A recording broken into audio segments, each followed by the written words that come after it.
So, your uncle. What's wrong with him? He's possessed. As in the devil? Something like that.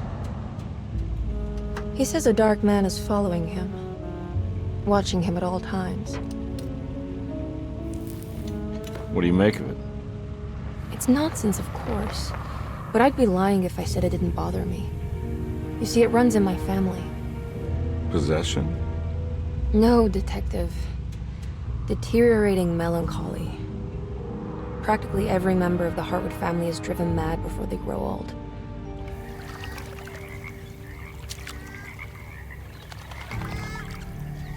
But Jeremy didn't kill himself.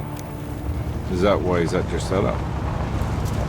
Despite being convinced that he is truly possessed, he decided to put his last chips on Dr. Gray and his psychoanalysis, figuring he might stumble upon some cure.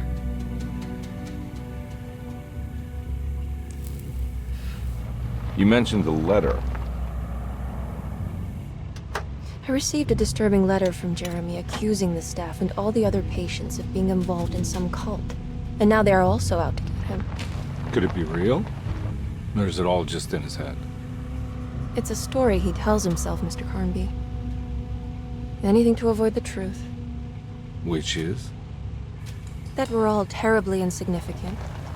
That people mean so very little to one another. That there is no one out to get Jeremy Hartwood because he isn't worth getting.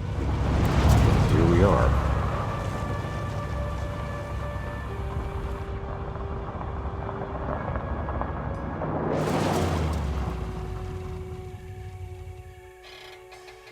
My uncle's not well, Mr. Carnby. I want to make sure he's all right. Then what's my part in this? You couldn't get a cab? I just wouldn't feel safe going alone.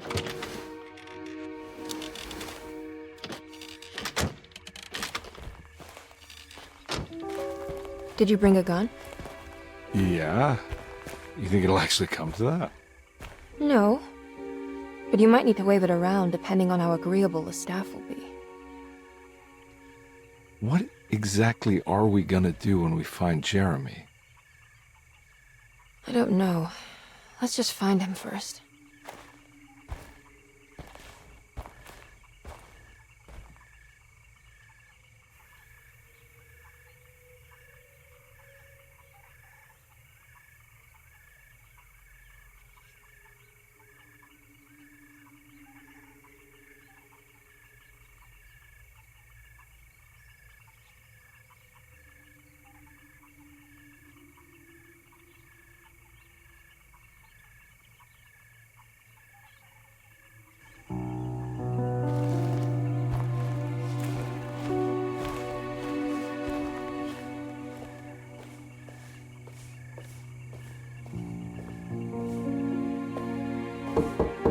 Hello? Hello? Looks abandoned. It can't be. There has to be someone around. Wait here. I'll go around back.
Now what do we got here?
Nah, I'm not getting in there.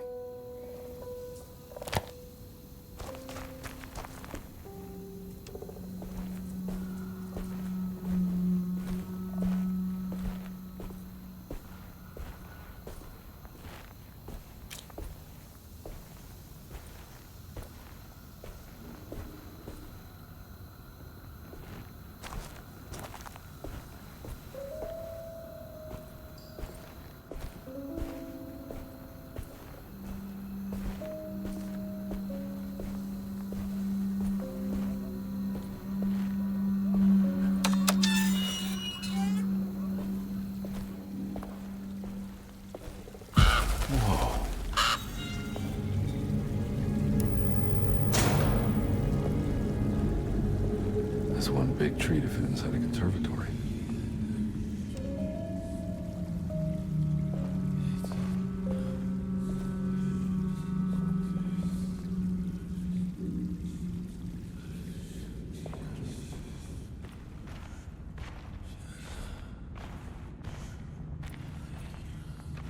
Huh?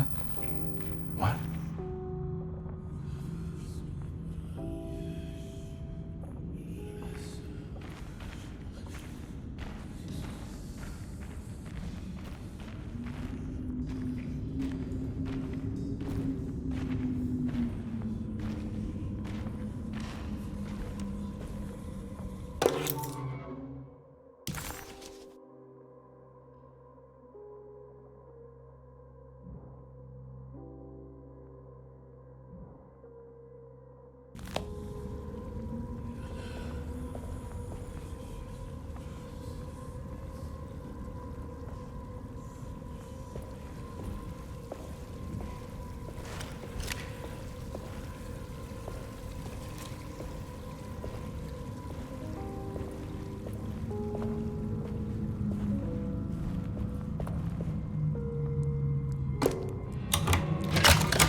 Don't mind if I do.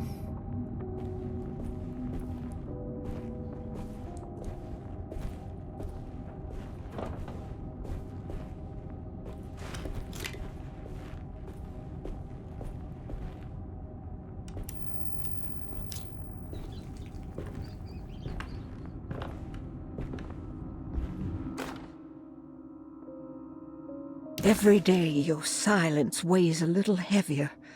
It's been a difficult year for everyone, and many have lost all hope. I read in the papers about people suffering.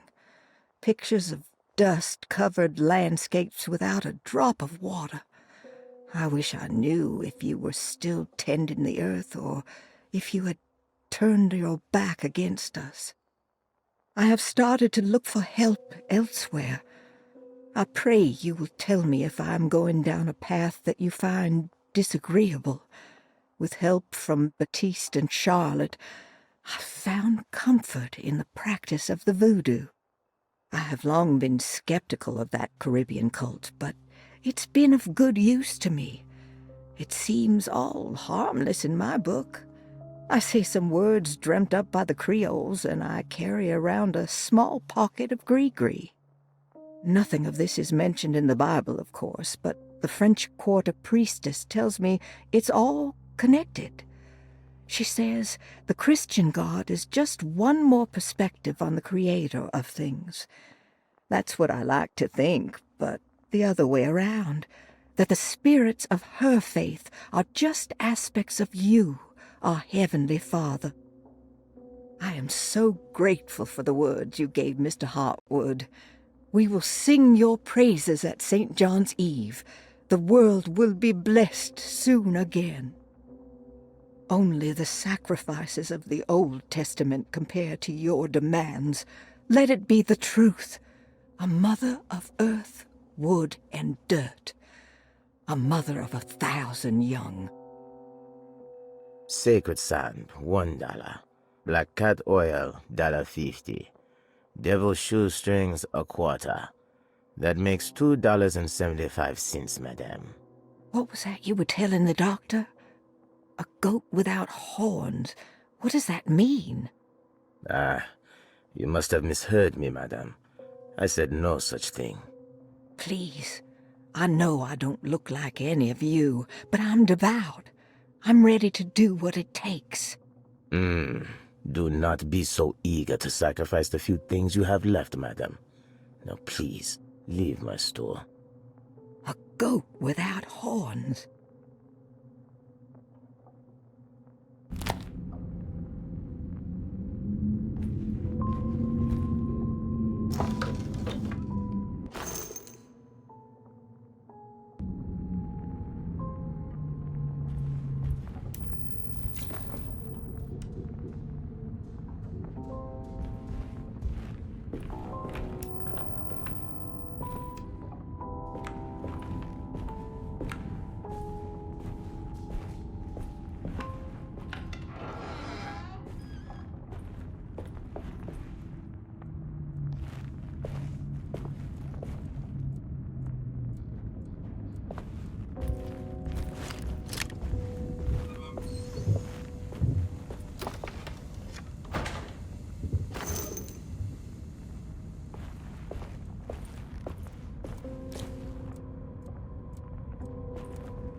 Desetto, the old plantation building, was ready to fall, but kept alive by some starry-eyed carpetbagger called Dr. Gray.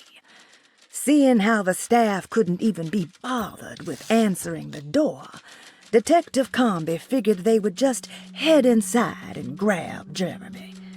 He just needed to open the front door for Emily first, so she could talk to her uncle.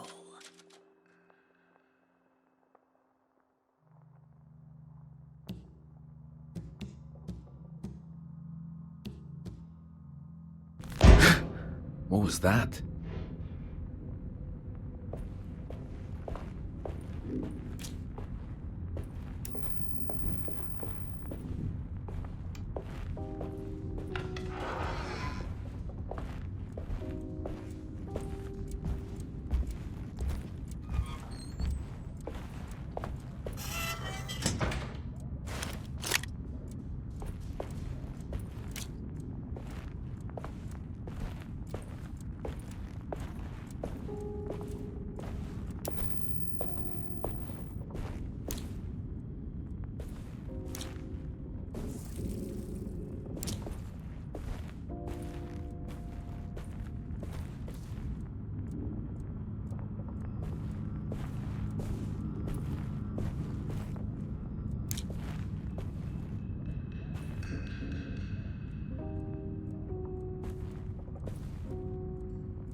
need the key.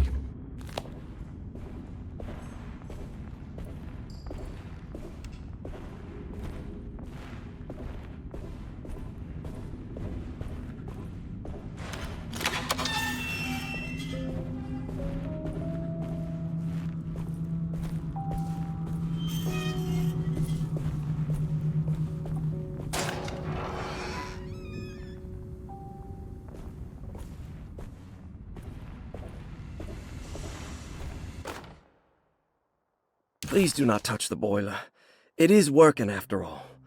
While the sabotage has caused a leak, only the decorative plate has been completely ruined.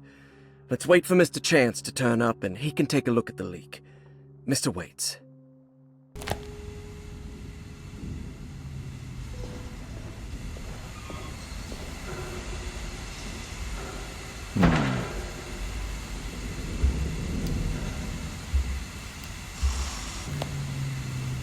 That doesn't look safe.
Sunday, June 22nd. I spent all day looking for Jeremy. I should have cared for the others, but I'm scared that he will do something irreversible. Cassandra is upset that I didn't give her the latest shipment of pain medication that Waits brought from the post office yesterday. I would have given it to her, but the company didn't send a new key this time around, so the box is just sitting there on my desk. They must have figured we had plenty of their gimmicky keys by now. I only remember seeing one lately. Grace was playing with it inside the grand parlor. Unless it turns up by itself, it will have to wait. I have to figure out where Jeremy is. I think Jack knew something. That dog of his found a strange rot permeating the house. She's showing us, he said. Like those blots and streaks of fetid rot was talking to him.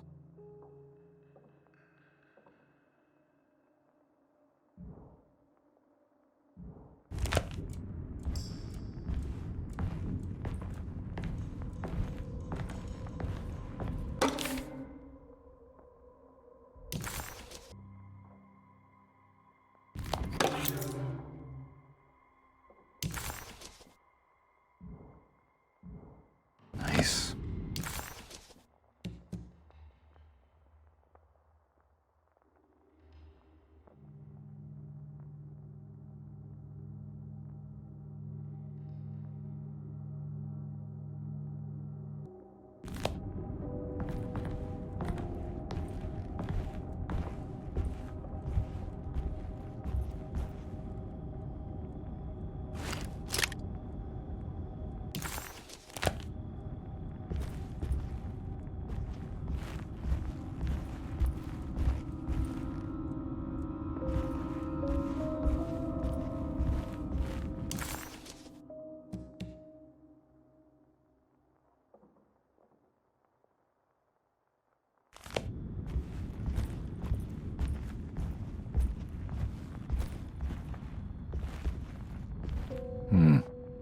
the key.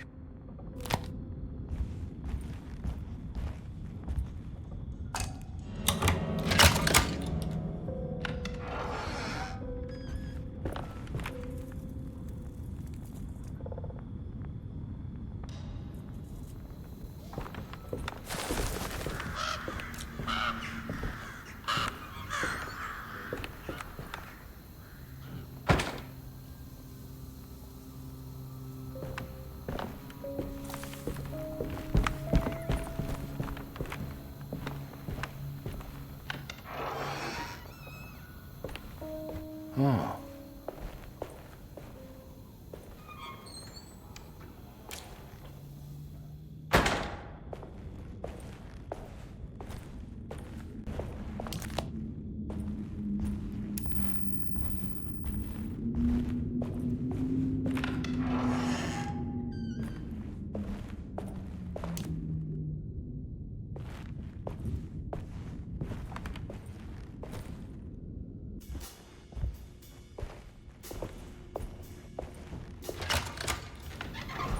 Thanks. What are you doing? Who are you? Whoa, pardon me, excuse me. My name is Edward Carnby, private investigator. I hope you don't mind we let ourselves inside. I do mind. This is private property. You can't just barge in here. I'm sorry about all this, but I'm looking for my uncle. It's urgent, and no one was answering the door. We can't hear you knocking anymore. None of us can. Who is your uncle, darling? Jeremy. Am I right? She has that Heartwood gloom, doesn't she? That's right. I'm Emily Hartwood. I just came to make sure my uncle is all right. Well, he is unavailable right now. You will have to come back another day. Unavailable how? Is he sleeping? We can wait. He's lost. Don't I know you from somewhere? Who's your man again, Miss Hartwood? My name's Edward Carnby, private investigator. Splendid. Enough! All of you! Get back to your rooms! McCarthy, keep your eyes on the child. And you two, please leave immediately. Look, we're not here to cause any trouble. Just let us see the old man, satisfy the curiosity of my client here, and we'll be off. Jeremy has gone missing. There's no need to worry, but it might be some time before he turns up. The whole staff is looking for him. What? He ran off? I don't have time for any of this. Please, come back tomorrow. All right, in that case, we'll just wait in his room. You don't mind, do you? It's upstairs, right? Wait, you can't. Don't worry, we'll be discreet. In the corridor. It's the first door on your left. I'll tell Dr. Gray you're here. Excellent. Thank you, madam.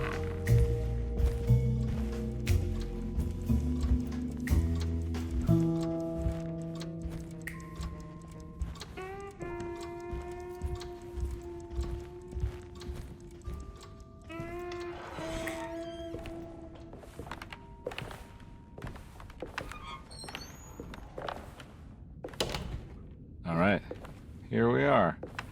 Let's look around. See if we can dig up any clues.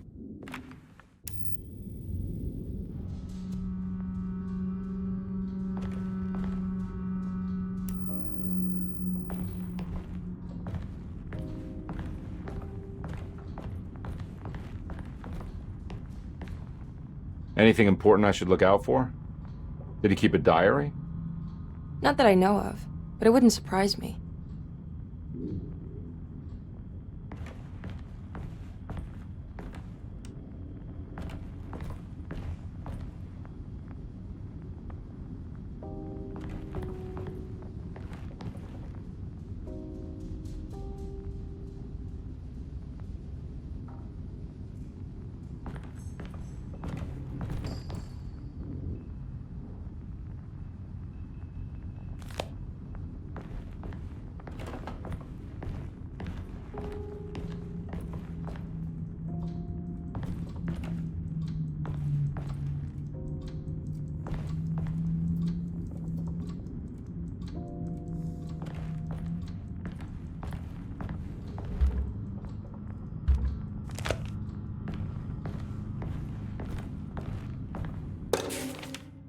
Every night the dark man stands opaque at the threshold of my room, counting the days until my spirit spills out of my tired shape. Only his pallid mask shelters my remaining sanity. Staring directly into the face of that demonic sultan would surely sunder time itself. Would he have looked the same to my father as he struggled for his life? Does his veiled face haunt my niece quite the same way? I wish so that I could rest my soul in that sunburnt convent of Tarawea. Would I find you there, Juan? Or Senora Perosi, back from the beyond? Every night I hide from him, moving from one misshapen memory to another. Scenes conjured out of fantasy and delirium. Places I struggle to even paint. I wish I understood your death, Senora. Is there anything I could do for you but bury you in that bleak necropolis? That triumphant chapel rising above the ledges and the oven vaults shall be your sepulchre, where you may rest, and I shall weep.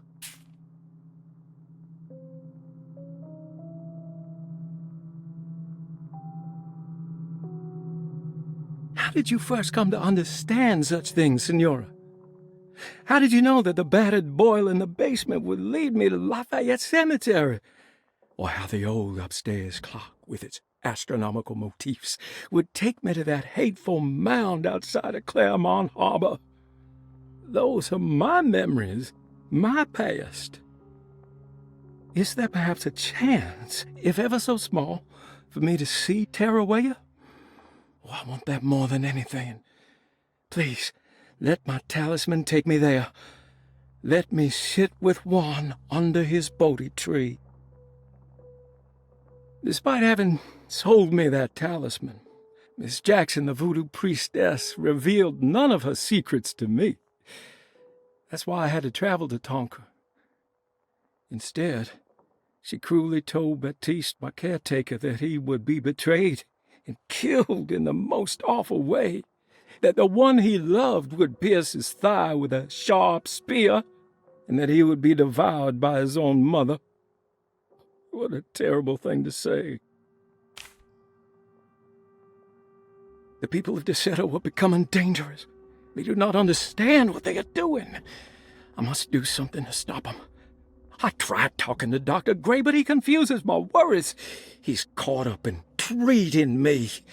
How can he expect evil to be cured with medicine and conversation? The orderlies, the housekeeper, and the patients are all deranged. They will call upon evil to enter this world. All will be lost. Everything. Unless I can find the clerk, Mr. Waite. He seems to be a clear-thinking man. Maybe Beauregard.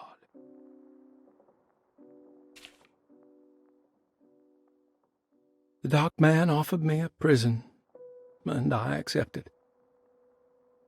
I signed that miscarried contract and entered the dark pact. Everyone is safe, except for me.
I found a book full of peculiar notes.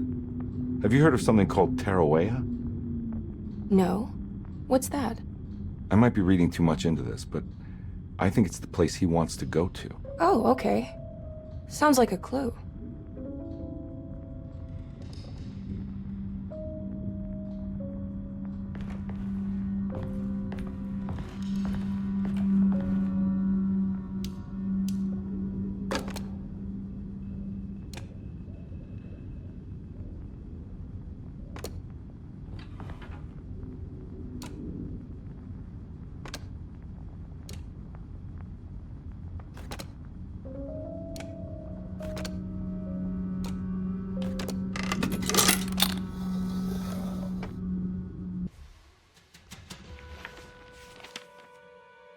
Hey, you know anything about this? Looks like some sort of talisman. No, I don't. Oh, help me out here, will you?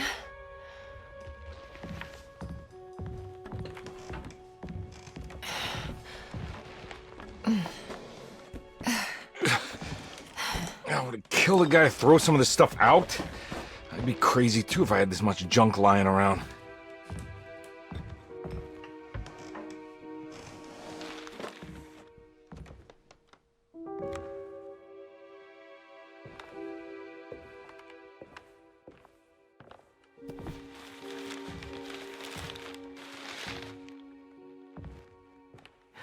Oh, wow.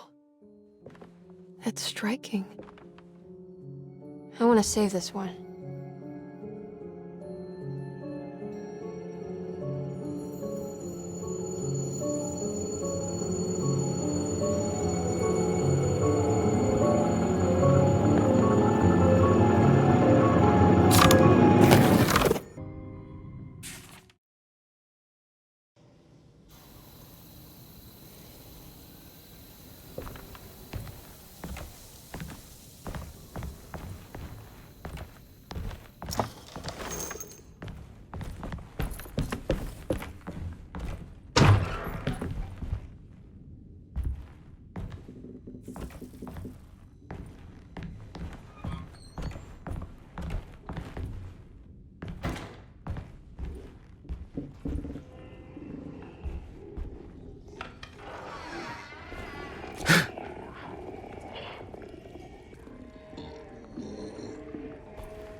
Yeah.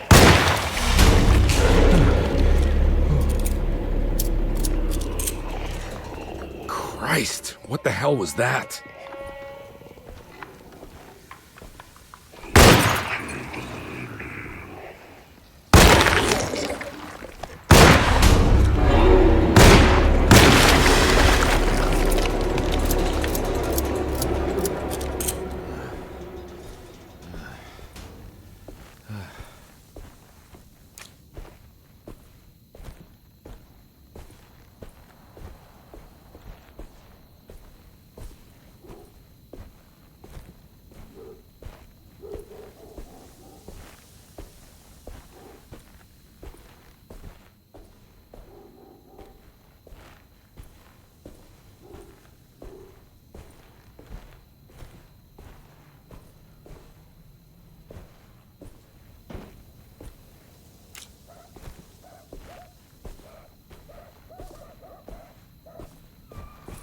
What the hell is going on?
Let them get inside, Carnby. They're not the good kind. Are you... Is this your store? There are no owners here. We both strangers in Jeremy's story. Jeremy did this. How? The pact with the dog man. Jeremy warned us, but we didn't think much of it. I'm Detective Edward Carnby. I was hired by Jeremy's niece to find him. Oh, yeah? How much he paying you? $150. She's sure getting her money's worth tonight. Are you a thinking man, compare? No, not if I can help it. You know, I think Jeremy's hiding in a way we can't find him. He has this juju necklace that guides him. The talisman? That's right. It's some magic charm he got from Miss Jackson down the street. The voodoo priestess? You know surprising things, compare. Yeah, the Mama Loa. Here, take the key. I locked the gate to save her place from all the ghouls and goblins getting inside. Maybe if you go there, you can find some clues to show you the way. Thanks. I'll have a look.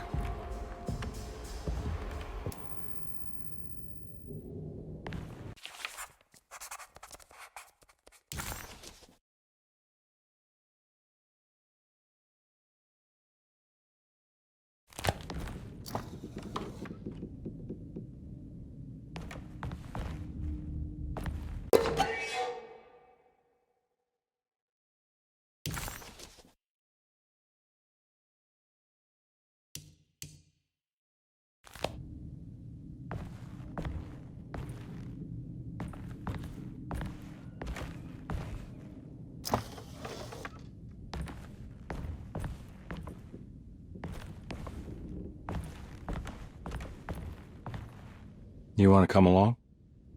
Nah, I'm gonna stay here for a while.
I can't go that way.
Oh.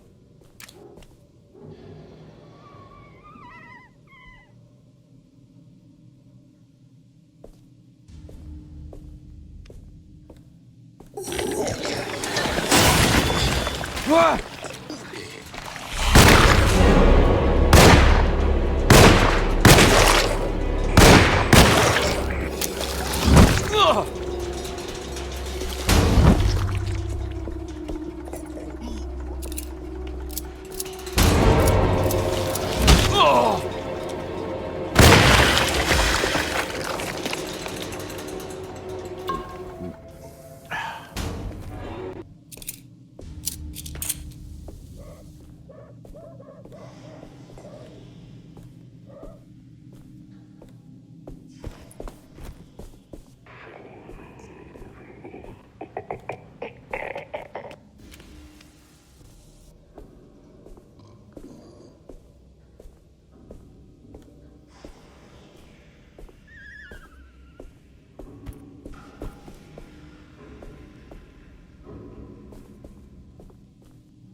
Ah!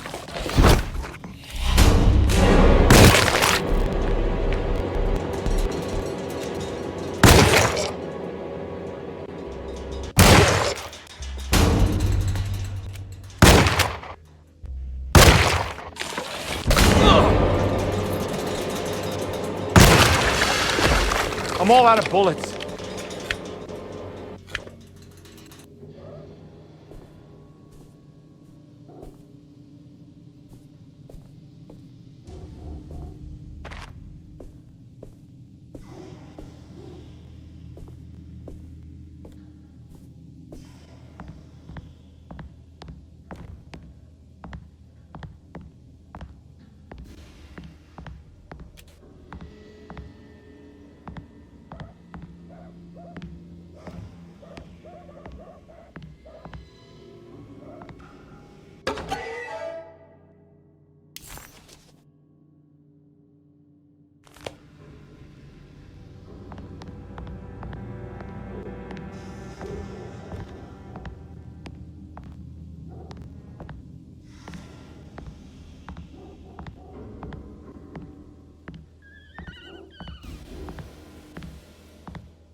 I recognize this place. It's Miss Jackson's seance parlor.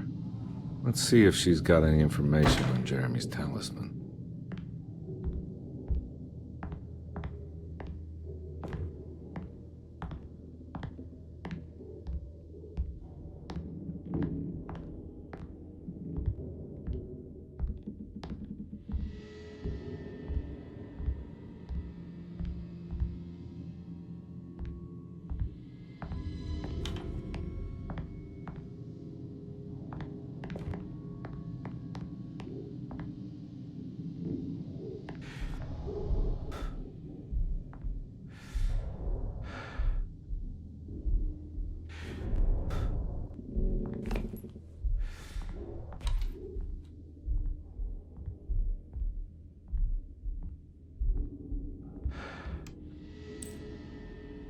talisman, like the one in the painting.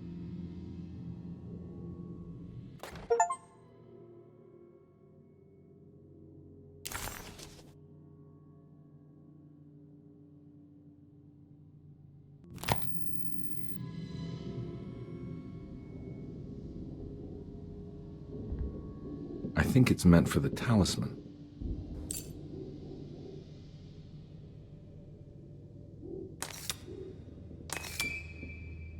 I think it needs numbers, like coordinates. Maybe there's something in Jeremy's notes.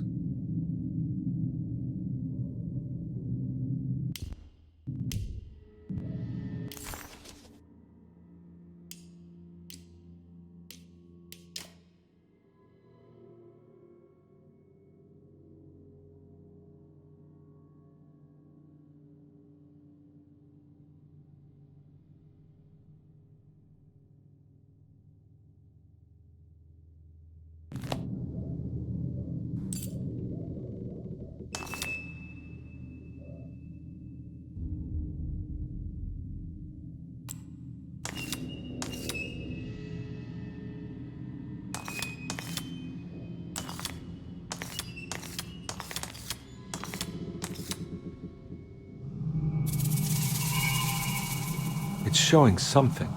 A place? Where is that?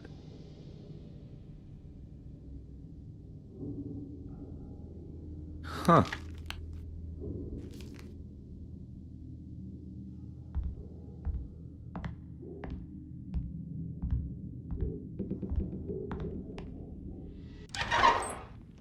Detective, I was wondering when you were going to show up. Mrs. Thompson told me you were here. I understand you are working for Jeremy Hartwood's niece. Yeah, I guess so. I mean, you're not wrong. We came here for her uncle. I just didn't expect... I didn't expect this. You are Dr. Gray, right? That's right. You don't happen to have some identification, Detective. I'm not keen on having strangers prying into my business. Oh, Detective Edward Carnby, Decatur Street, New Orleans. Enjoying the Vieux Carré, Detective? Those old French quarters, the voodoo people, the gangsters. I'm sure you live an exciting life. Well, it's not quite like the stories, Doc. Just trying to make a living. Aren't we all making a living? Well, welcome to Deseto, Detective. I hope your time here will be useful. Now, what can I do for you? But why don't you tell me where I can find Jeremy Hartwood? Why wouldn't that make for a short visit? I wish I could tell you, but I'm afraid I don't know. A drink, Detective? Anything brandy. Oh, you do belong in the French quarters, Detective. Armagnac or cognac? You know, just give me the cheap stuff. I'm not much of a connoisseur. Having low standards is not a virtue, Detective. Let me see if I can broaden your perspective. What can you tell me about Jeremy? I wouldn't want to go into details about his condition. Doctor-patient confidentiality. I'm sure you understand. Sure, but he is crazy, and he's gone missing. Why? Here, try this. Ooh, it's good. Got a bite? It's called a sidecar. The trick is not to be afraid of the tartness of the lemon. Then, for goodness sake, don't overdo the triple sec. Okay, what can you tell me about Jeremy? Well, let me think. He is an anxious man, constantly worried about events not presenting themselves according to his model of predestination. He complains about things not being carried out in the right order, and that some things simply shouldn't be. Is any of this helpful to you? Not really. I was hoping for some direction where to look next. I'm sorry. I have nothing for you then. You should talk to my orderlies. They have been looking for him for a while now. I'm sure they would appreciate your help. Yeah, I ran into Batiste earlier. Come to think of it, he might have given me a lead. Oh, Excellent. So your investigation is already underway. I'm gonna go, but I'm sure we'll meet again. Looking forward to it. Safe returns.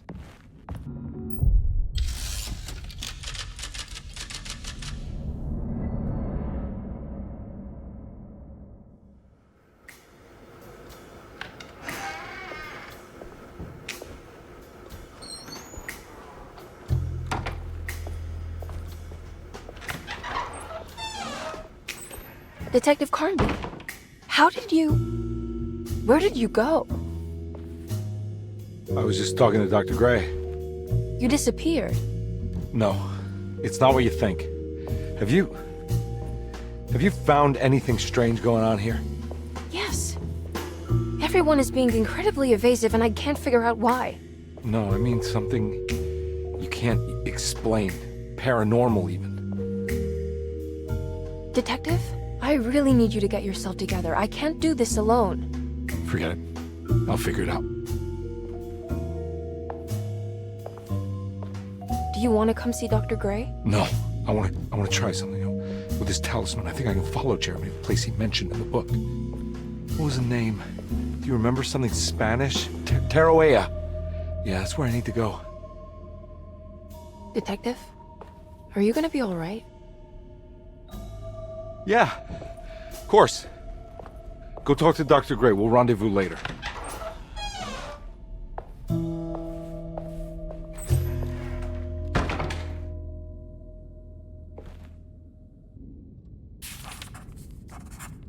This talisman brought me back from the French Quarter in the blink of an eye. If Jeremy can travel so easily, then he could be hiding anywhere, even Tarawea. If he can do it, so can I. I just need to figure out how the talisman works.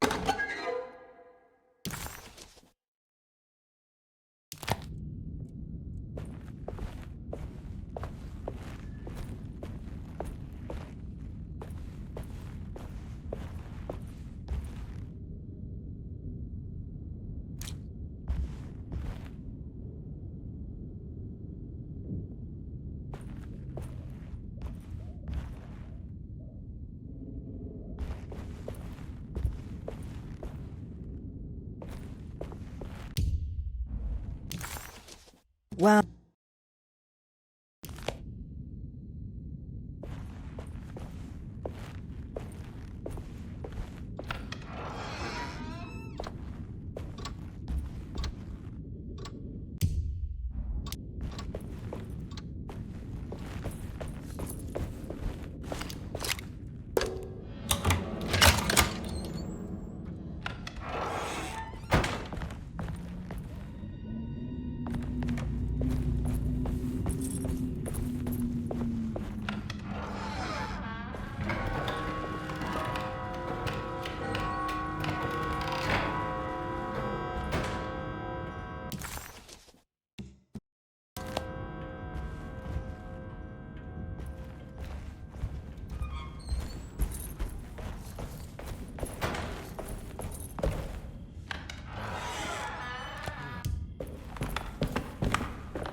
You know, Mr. Waits, I saw a piece of the plate that Liza broke. I think she's been hiding them. She's not very good at it. She just chucked it into the little room with all the tools behind the boiler. I left it there. I didn't want to embarrass her by picking it up while she was looking. We went upstairs instead and played backgammon. I let her win, because she's so unhappy. The piece looked like the one on display in Cassandra's room. You know about that one already, right? Or is your eyesight really that fuzzy? I hope you don't feel bad about your glasses. You only look stupid when you squint. Maybe if you had more eyes, you would see these things. I wish you had all the eyes you needed. Your best and favorite guest, Grace.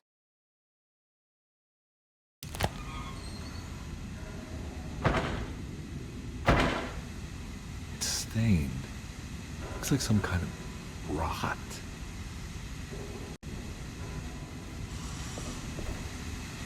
It's another plate for the talisman.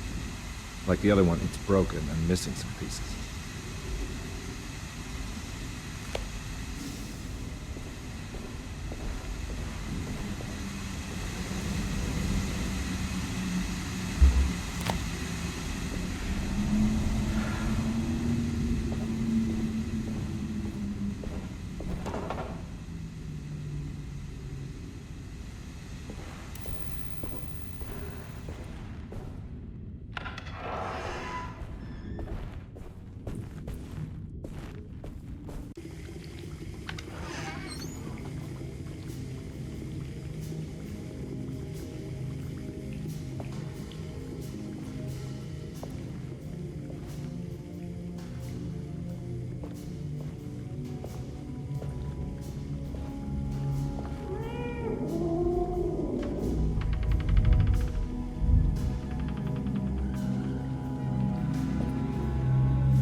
What are you doing in my kitchen?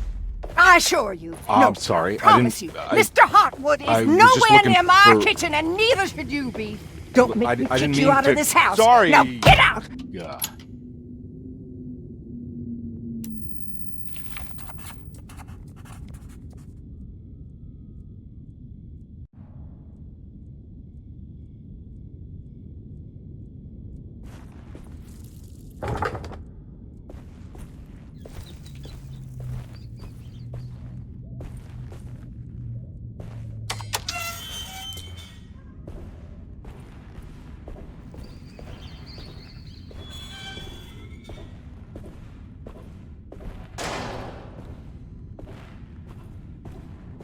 I need the key.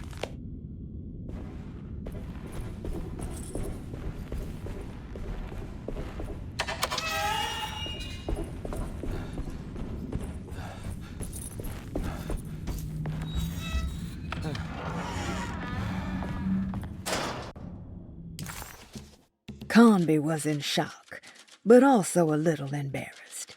The housekeeper was furious to find him searching through the kitchen and had run him out of the room.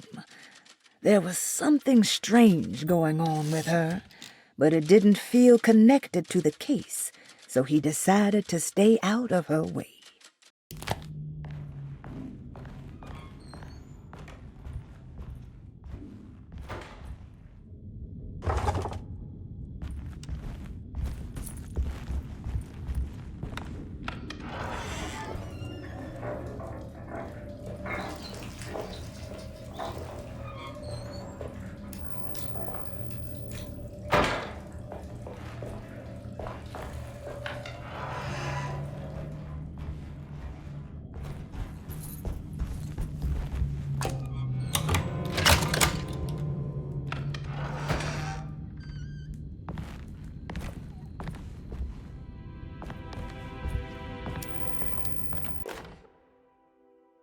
Lost Plantations of Louisiana, Thierry Bricklow, 1917. Desato was a small plantation on the eastern shore of Lake Pontchartrain. The land was considered difficult for industry and was sold for only $30 to Elijah Pickford in 1818. Pickford employed hundreds of workers from nearby New Orleans to clear the woods and build a small plantation mansion facing the lake with a striking Greek Revival temple facade. Derceto kept a modest production of barrique tobacco and indigo that persisted up till the Civil War. During the antebellum era, Derceto was the source of many rumors concerning voodoo and witchcraft. People who traveled the lake reported seeing people dance at night in front of bonfires, bleating and wailing. On June 17, 1862, Captain J.W. Norton of the Union Army recounts leading a raiding party from ships anchored in Lake Pontchartrain in order to seize control of Derceto and free the slaves working there. The captain was surprised to find the workers fighting back with unprecedented zeal. Norton's account describes these men and women as enraged with fanaticism. Pickford reportedly tried to placate the raiders, but was shot in the confusion. Captain Norton left the mansion burning and retreated to his ships with his men. Derceto was left in ruins for several decades. The ownership of the land was long disputed and returned to the Ledoux family in 1901. Several police reports were filed during the following years as the Ledoux tried to get rid of a camp of squatters on their land. The police made several visits to remove the trespassers, but the people kept returning. On November 1, 1907, Inspector Legras of the police charged a deadly attack in order to save several children kidnapped by the squatters. Many were killed, and even more were jailed. The following year, Ledoux rebuilt Derceto, incorporating the surviving stone foundation and adding a magnificent wrought iron conservatory.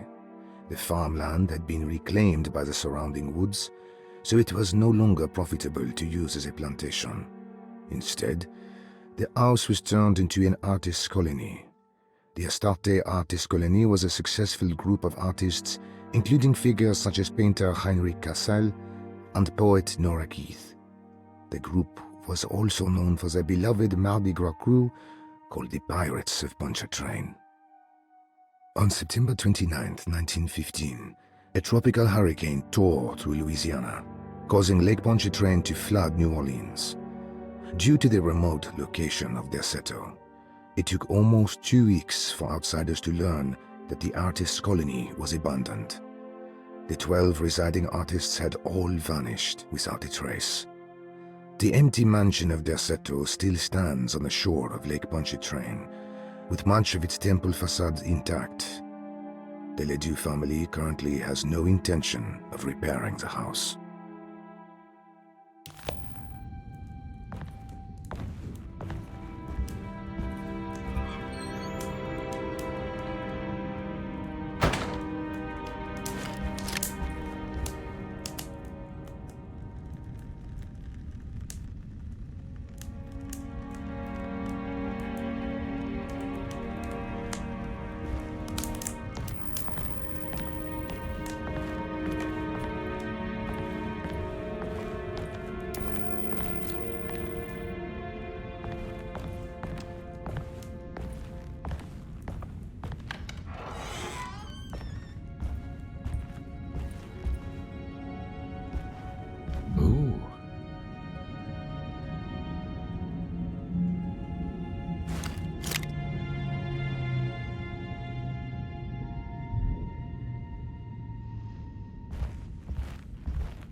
What happened?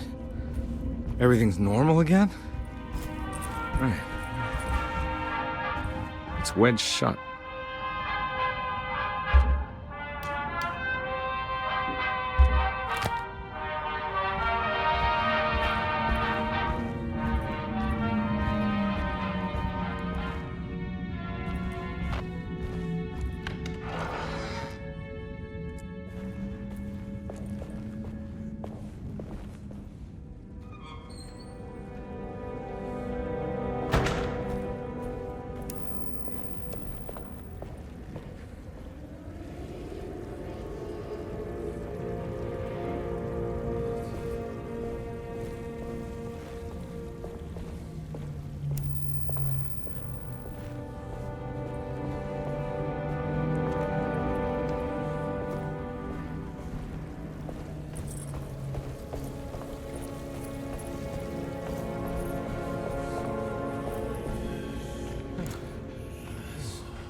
Huh.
Got it.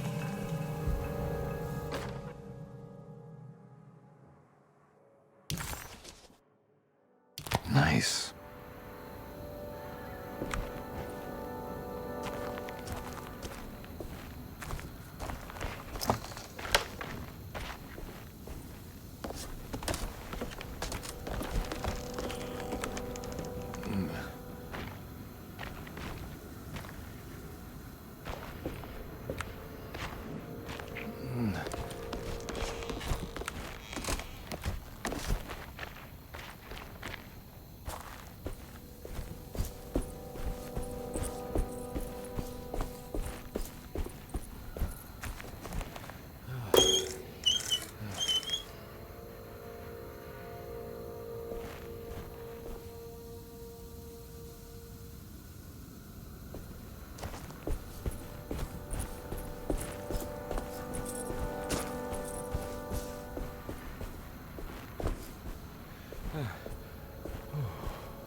This must be the clock that Jeremy wrote about in the commonplace book. Huh. Looks like the plate that held the talisman in the seance room. But it's broken and missing some pieces.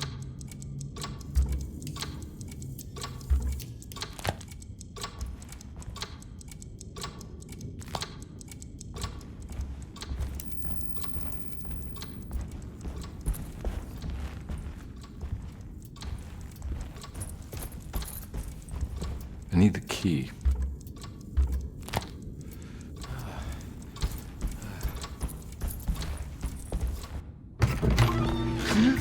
Yeah, sorry, Detective. Didn't mean to obstruct justice or anything. That's fine.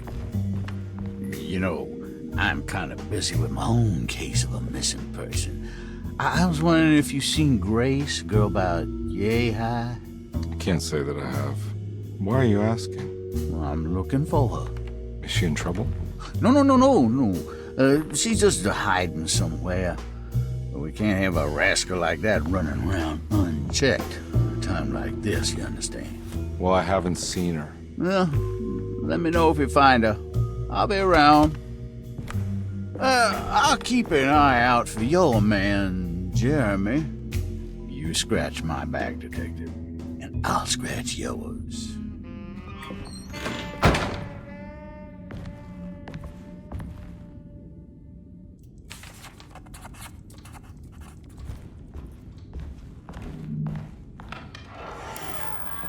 Looks like everything's back to normal here.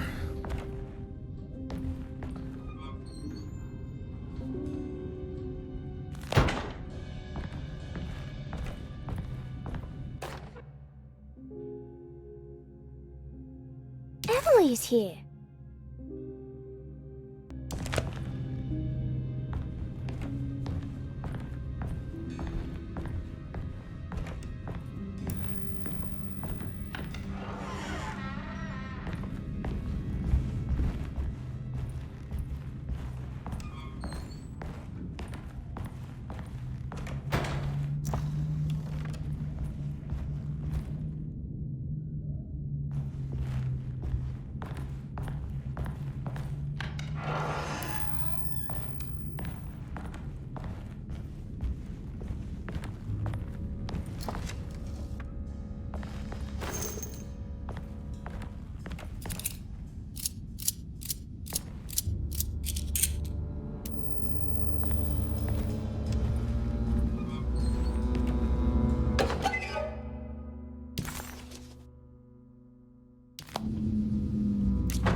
I need the key.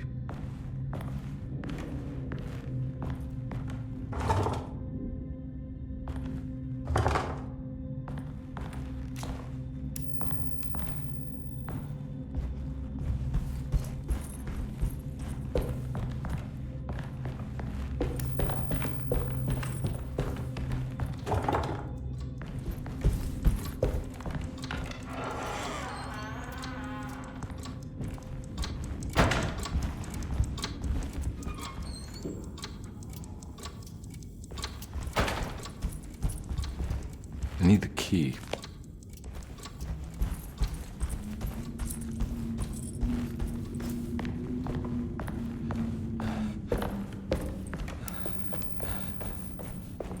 I'm not gonna walk out of this now. I need to help Emily save her uncle.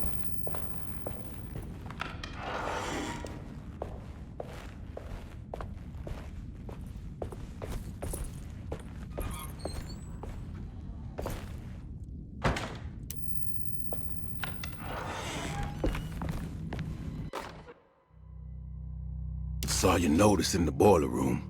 You should know Mr. Chance won't be coming back.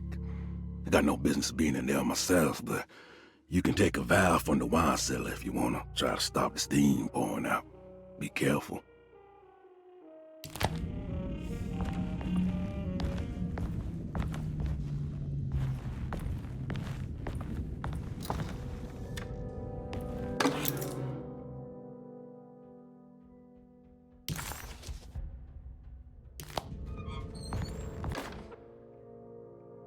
Dr. Elmore Lee Gray is DeSeto's chief doctor. Accounting and all administrative work is handled by me, Paul Waits. Magdalena Thompson, or Mags, is responsible for the household. Jean-Baptiste and Charlotte Tabois are responsible for keeping the guests' medical regimens in check. Finally, Jack Chance is our gardener, who can occasionally be seen in the conservatory, but is for the most part busy outside. There are currently 6 guests at DeSeto. Malcolm McCarthy and Ruth Tallant reside on the first floor. Jeremy Hartwood, Elisabetta Perosi, Grace Saunders, and of course Cassandra Beauregard live on the second floor.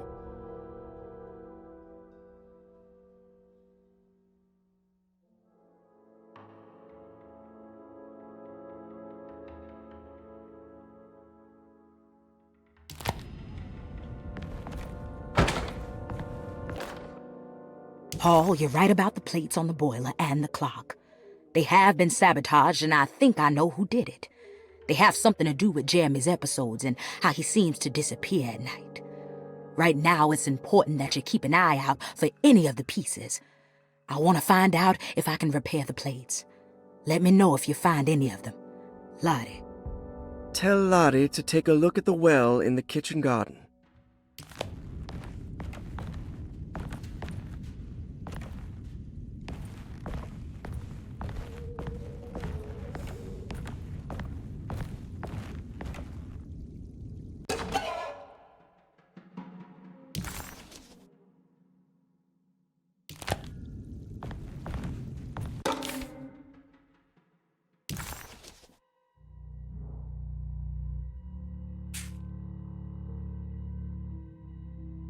Cassandra Beauregard, the beloved author. Very exciting, isn't it? What do you want to put down for reason for admission? What her agent told us. Cassandra suffers from writer's block and needs to finish her moving picture script before the end of June. Mr. Chardot suggests Cassandra's heavy use of barbiturates is holding her back and risks ruining her career. And how should we summarize her personal history? Let's keep it short. Cassandra Beauregard is a beloved crime author who managed to pull herself out of poverty and into stardom. 5 years ago, she tried killing herself by jumping off a balcony. The incident left her a cripple, and now relies heavily on her wheelchair. And for diagnostic impressions? Cassandra suffers chronic back pain following her suicide attempt. She self-administers morphine to keep herself ambulant, but has become addicted, and the desired effect is now lost. The drug abuse clouds her mind, and she is unable to focus on real life. To save herself from this insight, she instead makes up stories to fill out the gaps in her own thought process, resembling the Korsakoff syndrome. Oh, bravo, Doctor. How will you treat her? First of all, she needs to be weaned from her drug addiction, and hopefully it will resolve her compulsive lying. Then look into permanently numbing her pain in her back through surgery. Finally, deal with her suicidal thoughts. Fantastic. With such a short time before June, I really hope she gets better soon. We will do what we can. Grace Saunders, 11 years old. Reason for admission?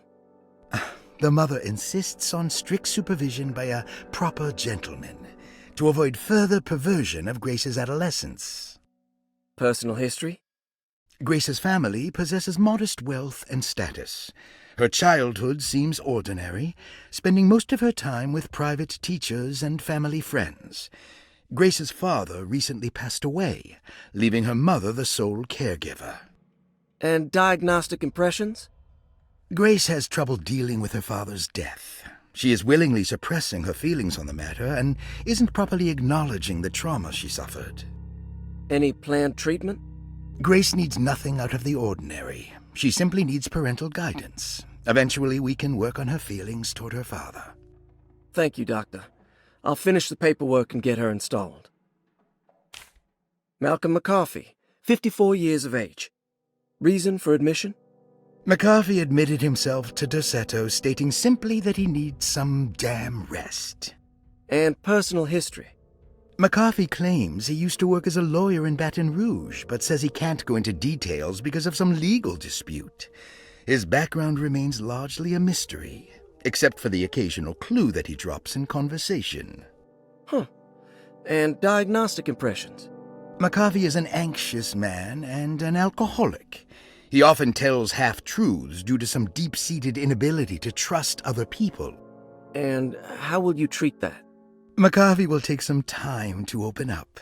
Spending time with Jack's dog or the child should be good for him. Their harmless nature will help build his sense of trust. Thank you, Doctor. Elisabetta Perosi, 33 years old? What should I put down as reason for admission? Well, Perosi broke into Dorsetto and was found wandering the grand parlor. She was confused and suffered partial amnesia.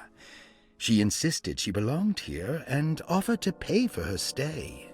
Right. What do you make of her story? Perosi claims to have been a member of the Astarte artist colony some 20 years ago.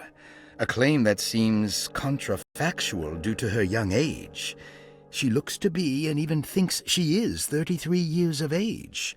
That would make her a child at the time.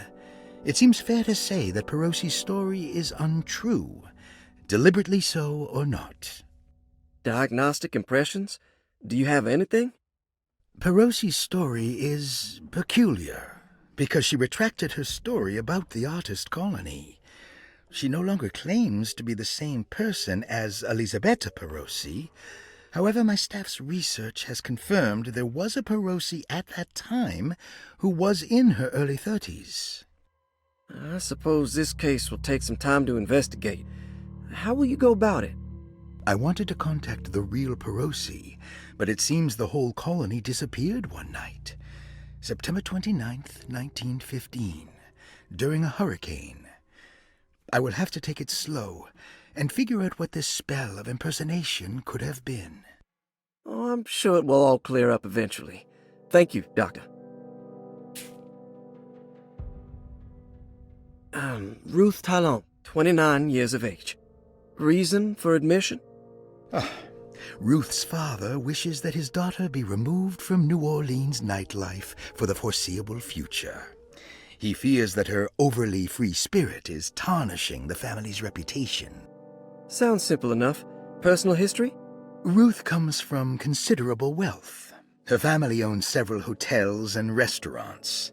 Unlike the rest of the family, her sense of adventure has taken her around the world, including France during the Great War as a photojournalist. The last decade, she has provoked many rumors of being a debauched flapper, bordering on nymphomania. And diagnostic impressions? Despite her father's frivolous reasons for her to be admitted, Ruth does seem to provide an interesting case. She is refreshingly open and doesn't shy away from talking about her life during the war or her continuous celebration after returning to the States. She is admittedly a sexual deviant and feels no remorse. And her treatment plan? Simply staying at Dorsetto should do wonders for Ruth. If not, at least for her family's reputation. Ruth doesn't need to change, but with therapy I might be able to share with her some sympathy towards her family. I doubt she will settle down and become as dull as the rest of them, but at least she might try to be more discreet in the future.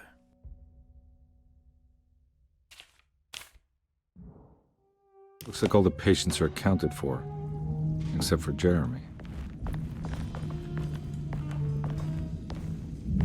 There's no way I can get into this thing. Better leave it alone.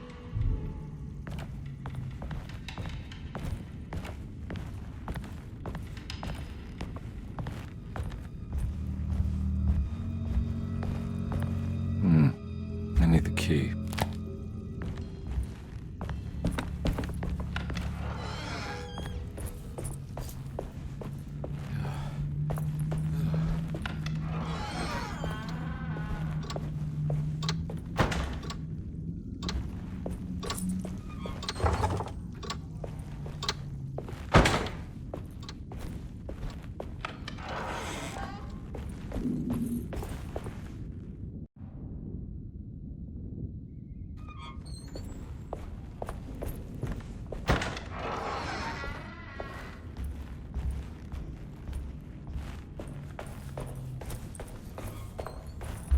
I need the key.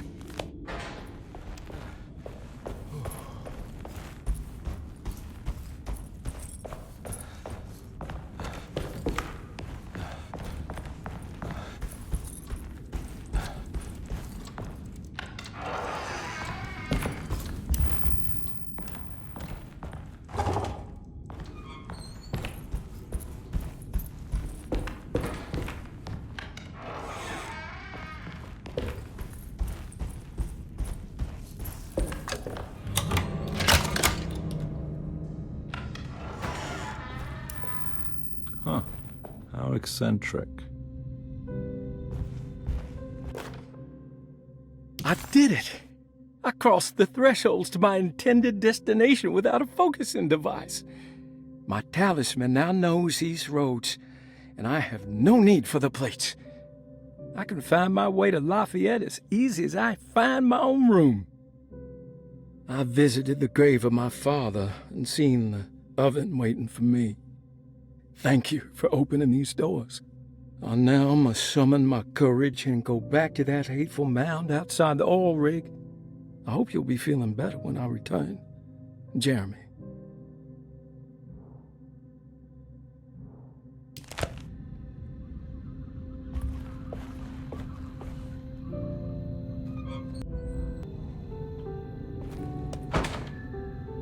What are these symbols? Looks like alchemy or star constellations.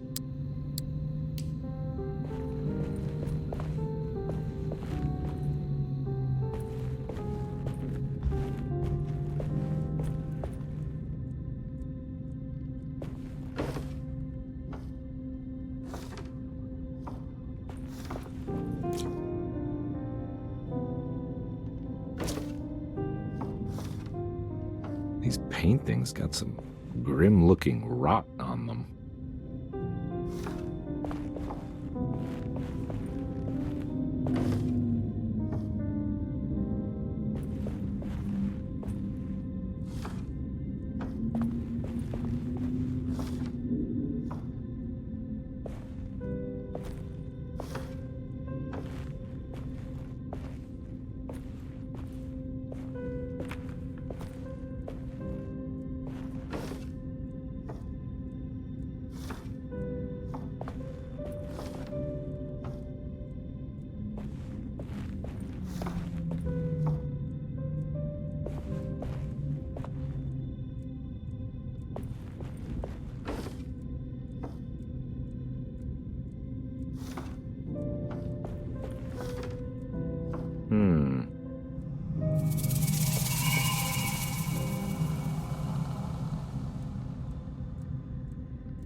Astarte Artist Colony.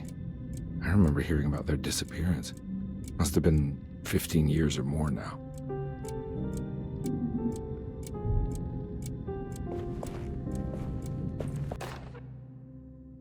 Will I need to remember how to get them out again? They are locked up for good reason. I am sure she is still able to whisper the answer in the ears of the wrong people. But not for long. I will see her burned soon enough. That black goat will be sacrificed to put an end to it all. Then it will all be over. No more Derceto, and sadly, no Astarte. Those good pirates of Pontchartrain. May you still sail the lake, until you find the shores of Hali.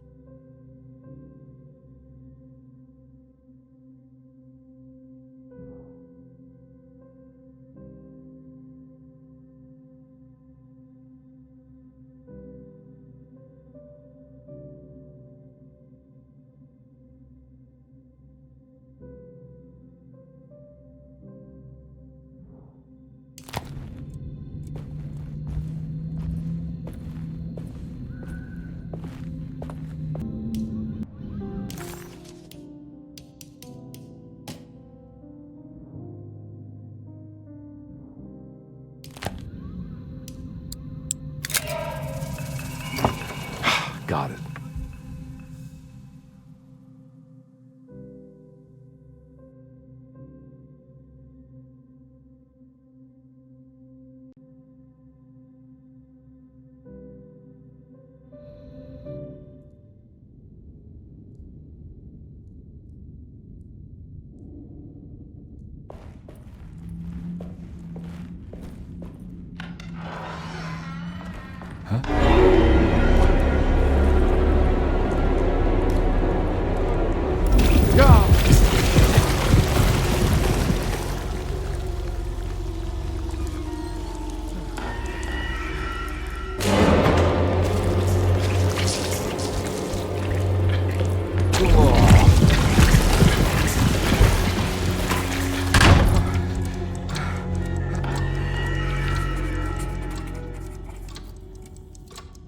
What the hell is going on?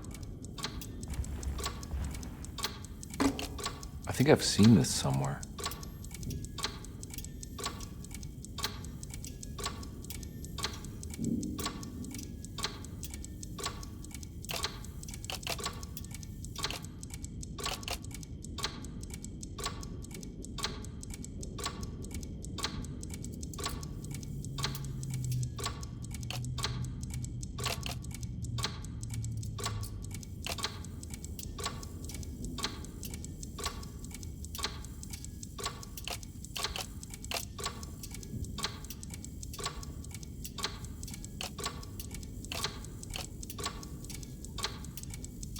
There was something in the commonplace book about this.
I think the clock broke. Or maybe it just stopped at a very precise place.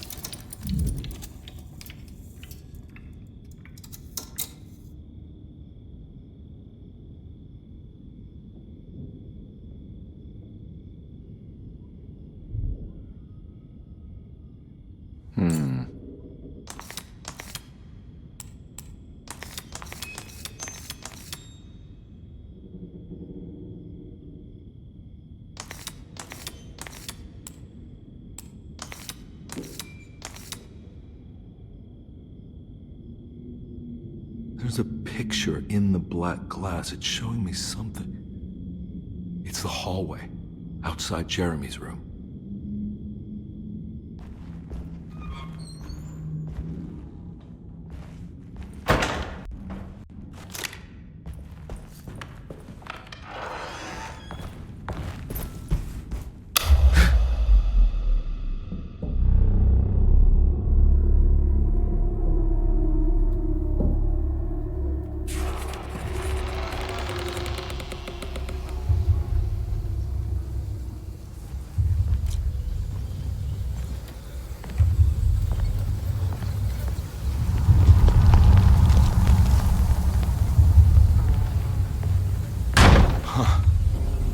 Made it.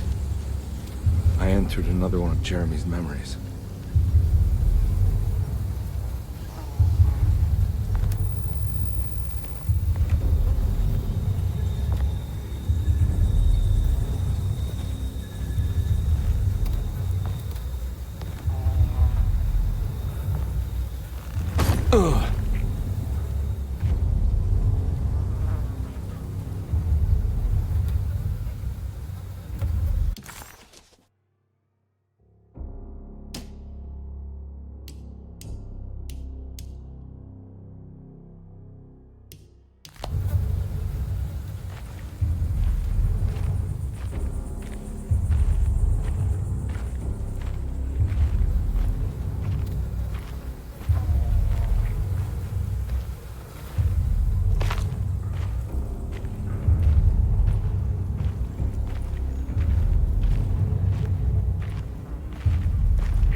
something missing.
May 1923. Monday. All okay. Ready for delivery. Maintenance. Oil pump must be serviced.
Got it.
I just need something to break it.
the other side.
All right.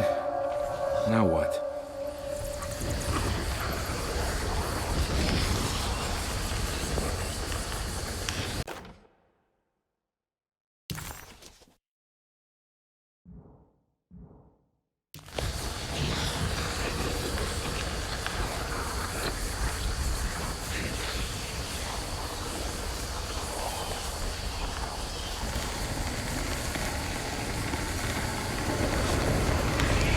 Come on, Carnby.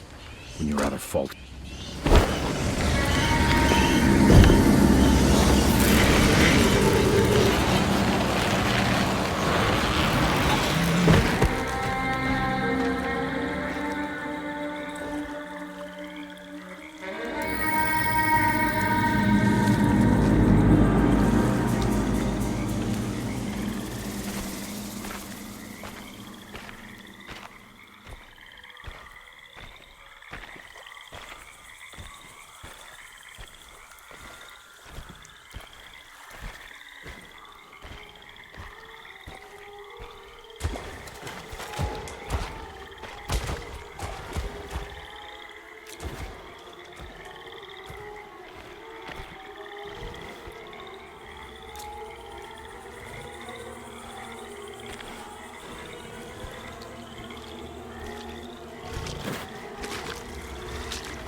Don't come any closer. I'm armed. Get that thing out of my face. Who are you? What are you doing here? I'm just a detective trying to find something called Terawea. You're after Jeremy too? Why? I'm working for his niece. She wants to make sure he's alright. He might be unharmed, but far from alright. He's a curse upon Deseto. Here we go again. Quiet!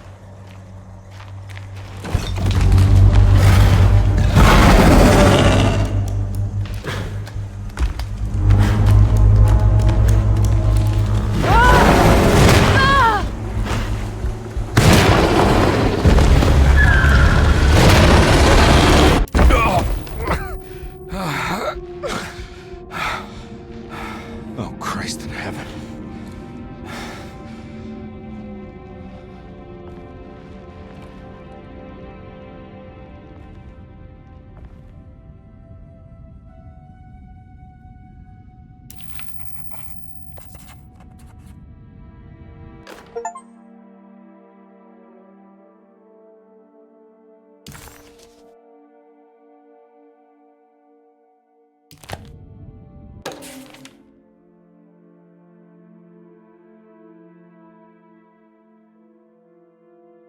Reflections on the Power of the Verb in Certain Texts by Juan Luis Jorge. To act is in itself divine. Even the slightest movement of our hand is evidence of our soul in motion. Yet our free will is so easily overwhelmed by the dullness of everyday life. Our actions become rote and rigid, in spite of luxury and comfort. True divinity is found in the choice of leaving the stage where we all perform. People who discover this freedom unexpectedly will be struck by the terror of this revelation and become paralyzed, or worse, turn to suicide. However, if you are able to weather that storm, you will discover that there is a divine path beyond that fear. There is a chance to dismount your destiny and make something new. Something that hasn't been planned for or predestined. There is difficulty in explaining this type of acting as it transcends our everyday choices. This isn't some banal decision choosing one career over the other, or even who I should marry. Leaving the stage, no matter how, isn't a matter of course correction. It's a rejection of the story that the Creator is telling.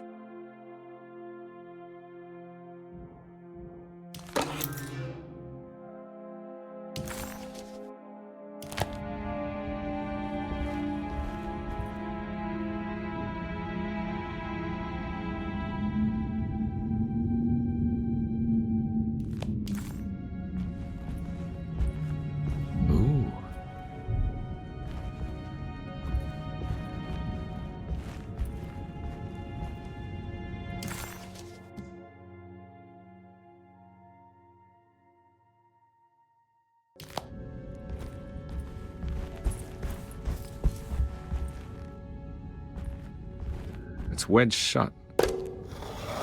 It worked.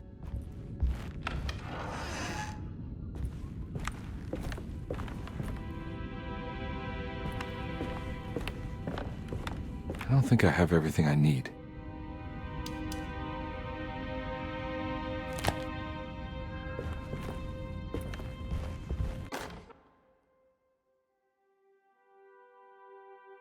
The Barlow lens. Instructions.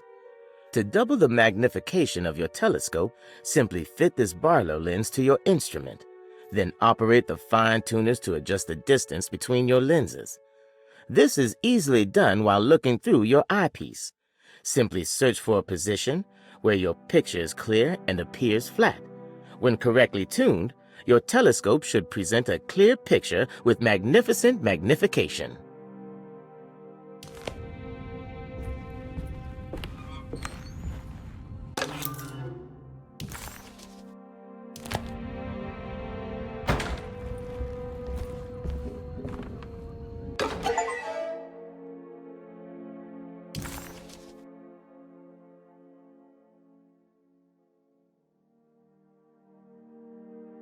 What's this?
Now we're talking.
It worked.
Jeremy?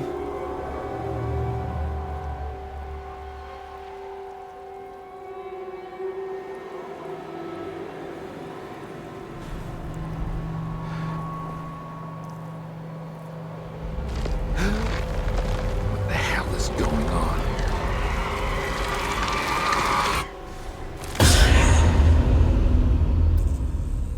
Where's the body?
It's wedged shut.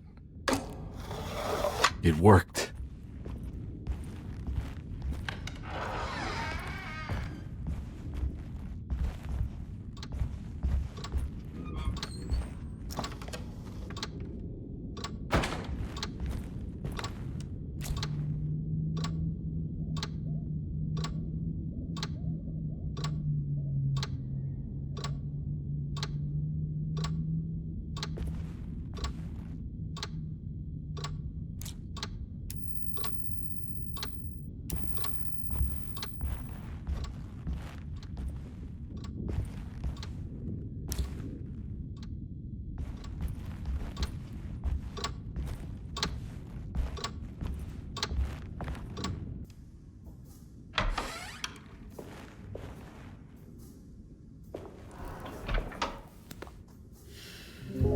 Detective Carnby, how good of you to come. Let me pour you a drink. What happened here? This place looks like it was hit by a bomb. Welcome to the madhouse, Detective. Thanks. Did the ceiling just collapse? I heard it was something in the attic, something that was supposed to happen but didn't. How that could have such consequences is beyond me. The truth is, I don't know why the room looks like this. But I bet your friend Jeremy does. You know where I could find him? Oh, somewhere in his past, I suppose. He keeps going on about that mysterious dark man. I think he is hiding from him. Or maybe he's with him. I can't really keep up. I don't worry much. Take a look around this room. You may think it looks spectacularly devastated, but I just think it's finally found its stride. It fits perfectly with the state of this place and its loonies. The same goes for the nonsense with Jeremy. In my eyes, we finally managed to match the wild ride inside all of us. Well, I'm happy you find the evening so harmonious. I hope you don't mind me setting things right. Jeremy's business, that is. This room looks beyond my capabilities. Good luck, Detective. Hope to see you again soon. Yeah. Evening, miss.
There's something missing.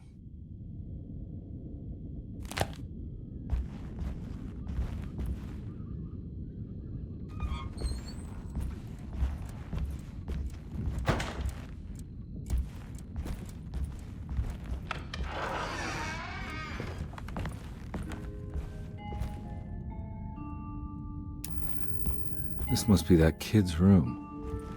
Why does she seem so familiar?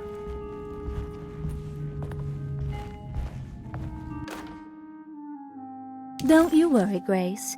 Go play your game, bleat and bellow with the others. I won't be jealous. There will be more masquerades. However, I would love it if you would finish my mask for the feast. With love, Ruth.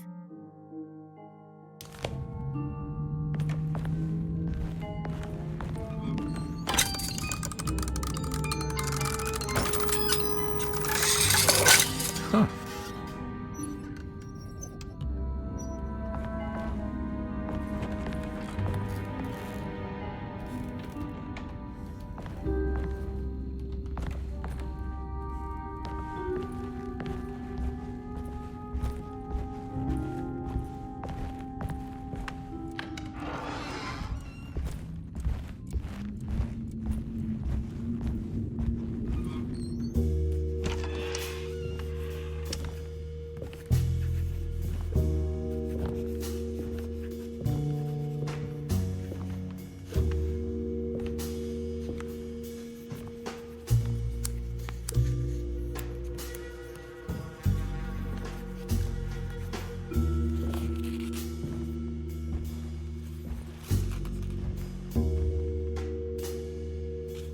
What you got there?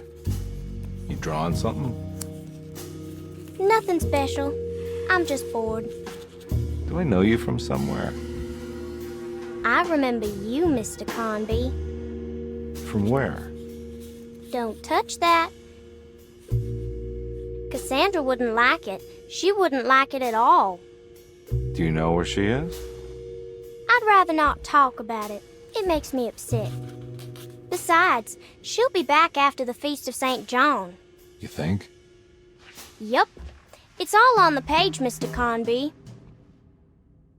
And many of them that sleep in the dust of the earth shall awake, some to everlasting life, and some to shame and everlasting contempt. All right. I'm gonna go now, if that's okay. I don't like to stay too long in the same place. Mr. McCoffey might find me. Hey. Is he mean to you? Not everyone needs to be saved, Mr. Carnby. You should know that by now.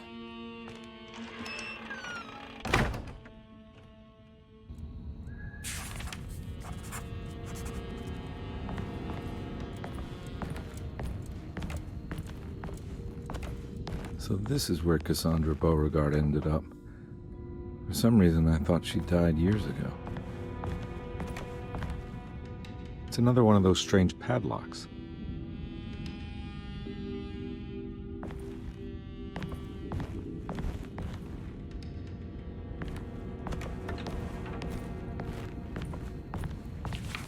There's more of that rot again, like it's guiding me to do something.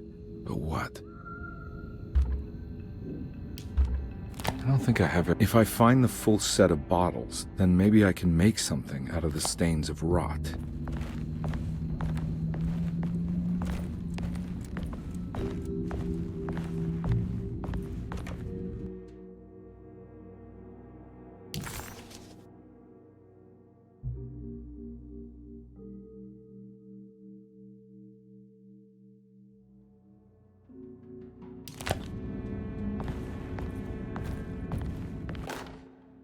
Miss Beauregard, I picked up your medicine at the post office today.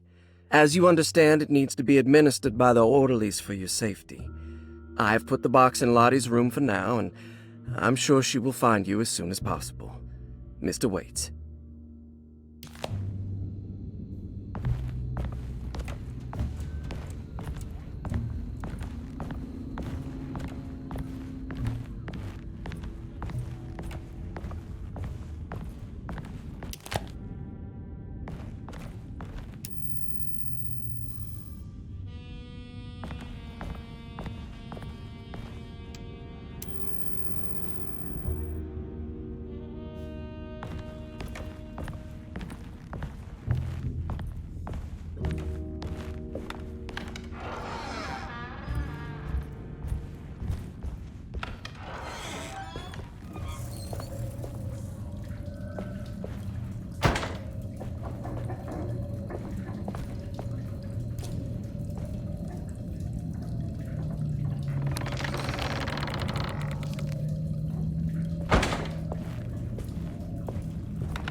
Ugh.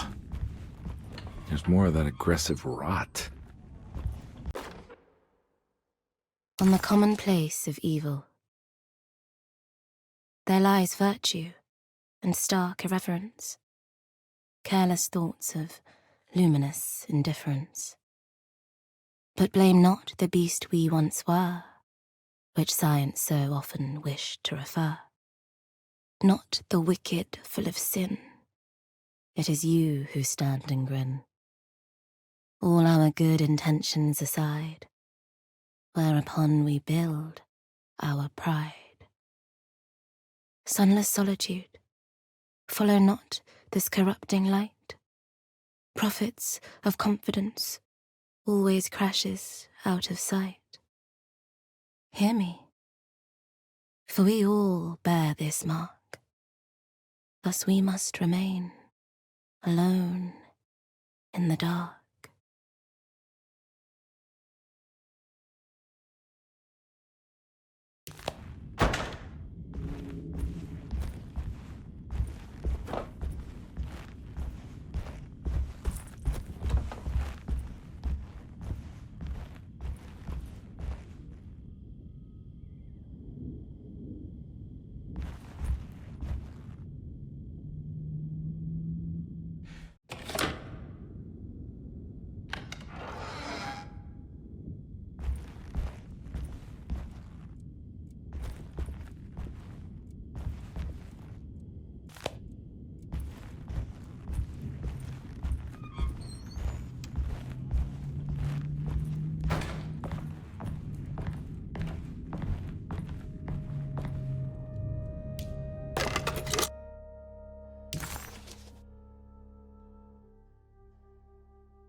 The rot made the shape of a snake.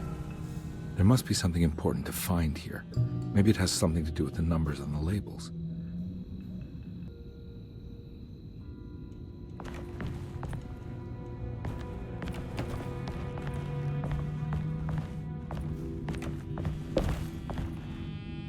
It's another one of those strange padlocks.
Stained. Looks like some kind of rot.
black glass is showing another room. Must be a way to another one of Jeremy's memories.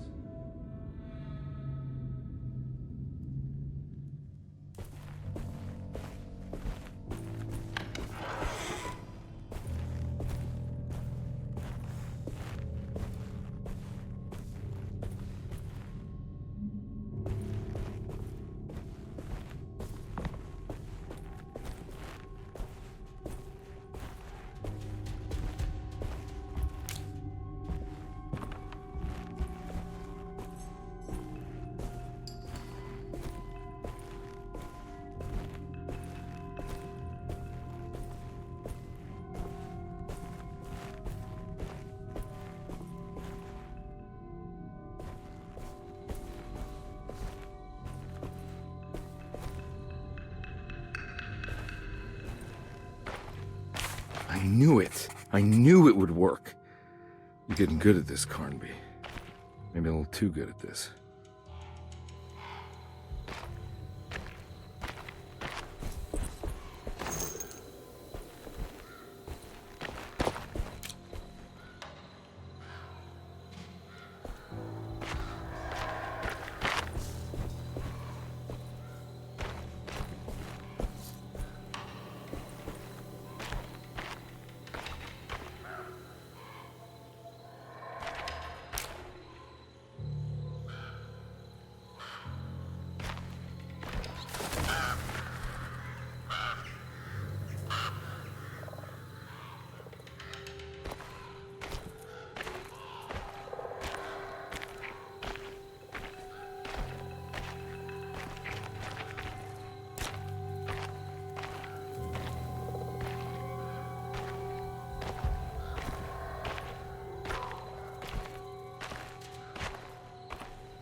What's this?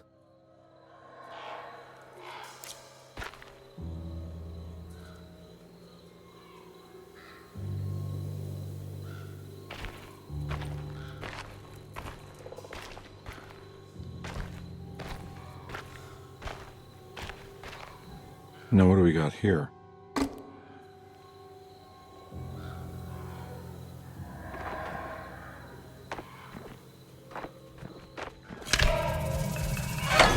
Got it.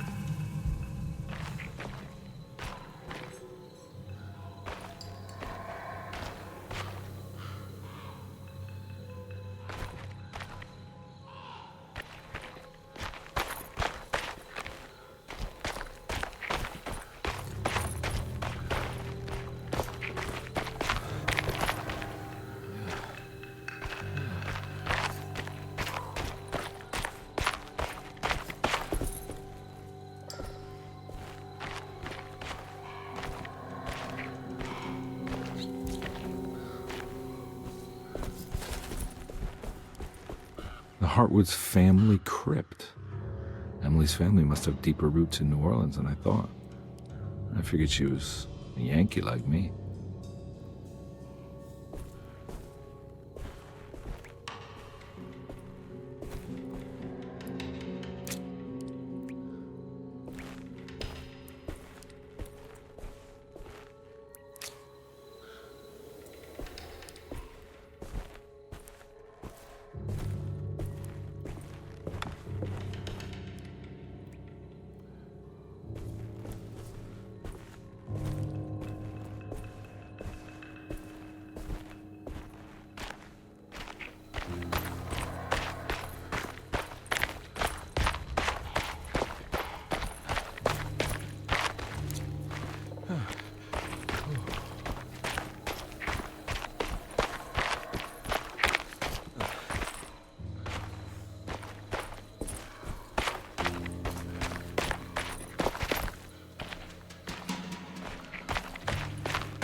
Jeremy sketched this chapel in his book, so it must be important.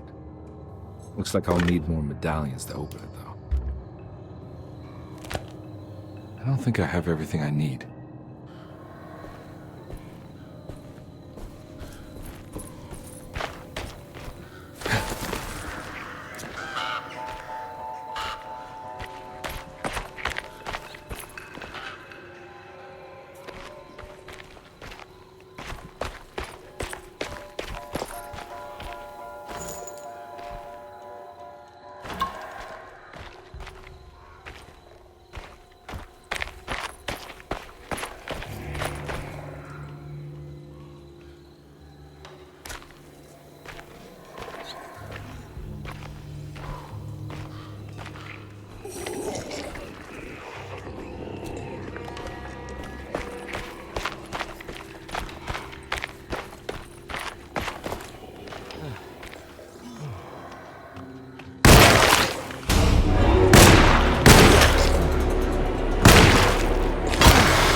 Gotta find more bullets.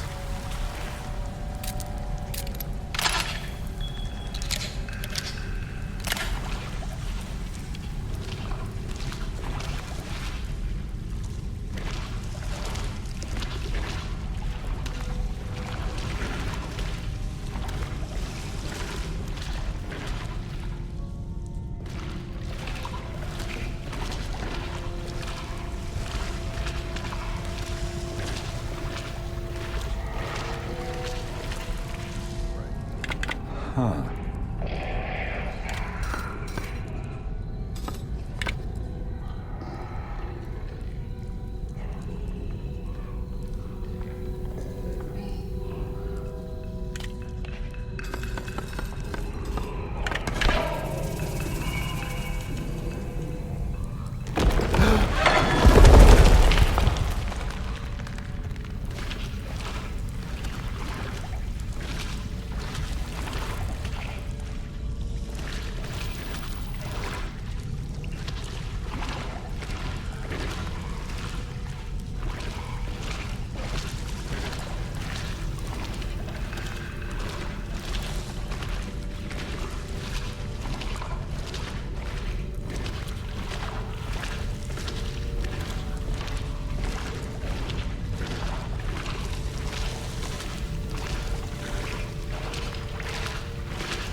Now what do we got here?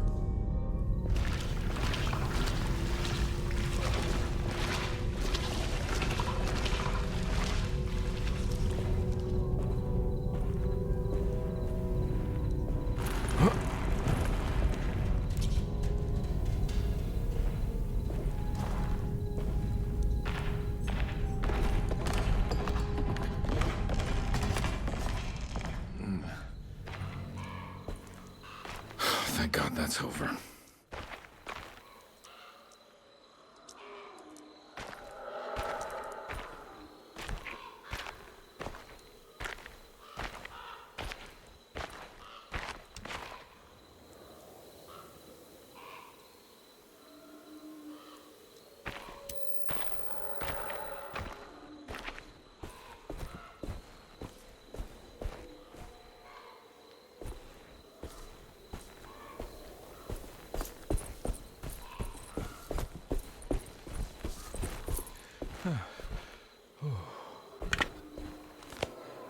I don't think...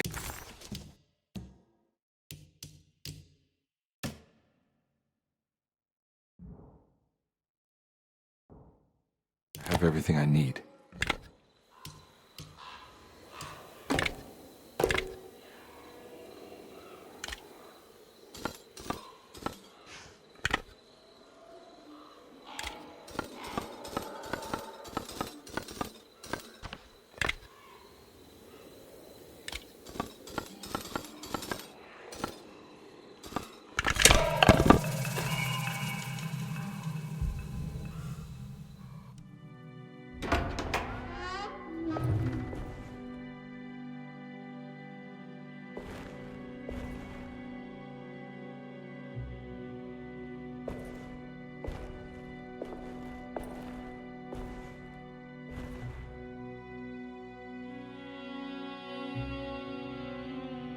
Please don't touch her. Jeremy. What are you doing here? Everyone's looking for you. I know, it's all a big mess. No one understands. I'm just trying to keep evil at bay. Just for a little while longer. You've got to come back with me.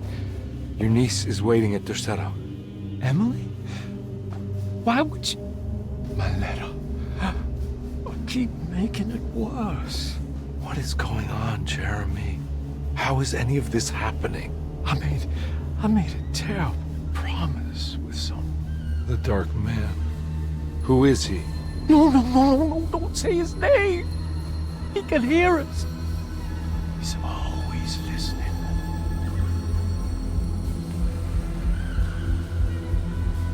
Jeremy, I need to understand what is going on. I promised him everything. When the sun rises, I will be chained in his sunken desert temple for an eternity. But at least the evil about to awaken in Tercero won't harm anyone outside of that cursed place. You're acting crazy, Jeremy. I want to help. There's nothing you can do. Then what's all the business about Teruea? Why did you want to go there? Well, I can't go there. I'm not allowed. But you wanted to. Can I go? Tell me, will it help me to break your pact? Is there something there that would help? Why would you give me hope? That's so cruel. Okay, sounds like we're onto something here. What should I— Look out! Behind you! Run! Don't let him take you!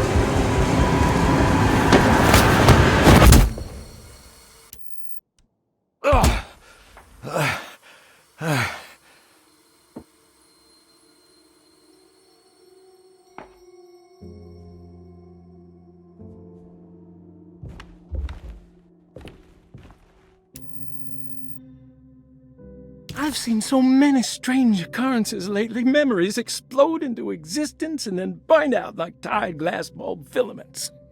Dreamscapes crash down from the stars and sink into the sea. Doors that lead to nowhere and absolutely everywhere at once. With all this reverie, I want to think there's a chance that you found a way to remain alive in some way I cannot fathom. Just like I've learned to navigate with my talisman. Maybe you, with all your knowledge, you somehow knew a way to find me again. Perhaps in Teruea. All my love, Jeremy.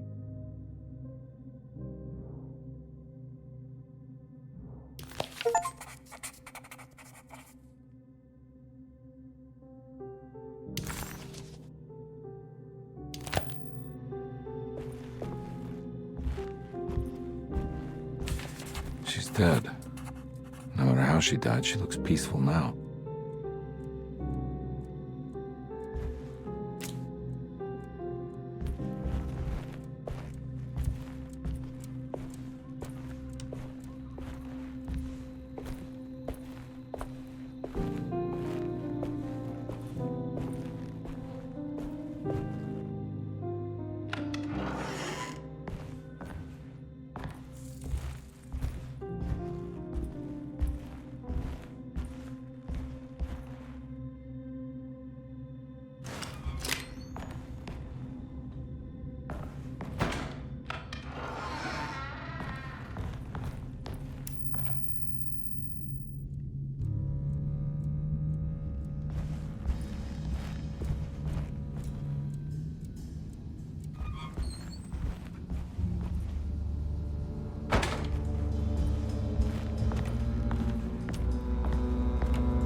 telescope lens.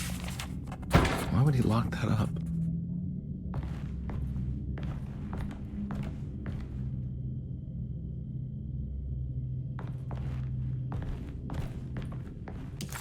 Jeremy had found a way to enter Terrawea, but he wasn't allowed to go. He knew deep down that it was impossible for him to cross that threshold. Instead, he hoped that Perosi would go in his place and burn his library to the ground so he could start again. But she never got the chance. Perosi had her own problems, her own demons, and she died suddenly one day without warning. Holding the telescope lens in his hands, Detective Carnby suspected what it was. At least a part of the key to that paradise Jeremy so desperately wanted to see. Curious what he would find, he felt eager to put the lens to use.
Whoa.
What's going on?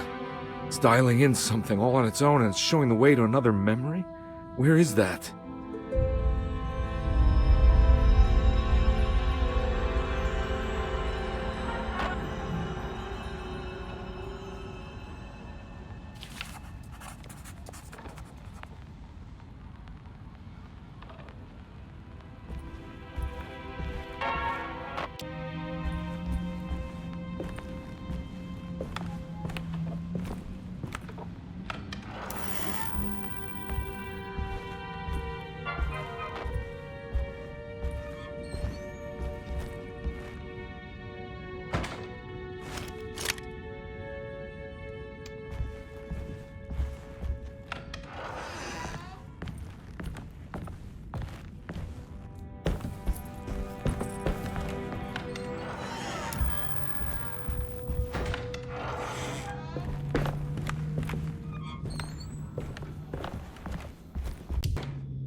Here we go.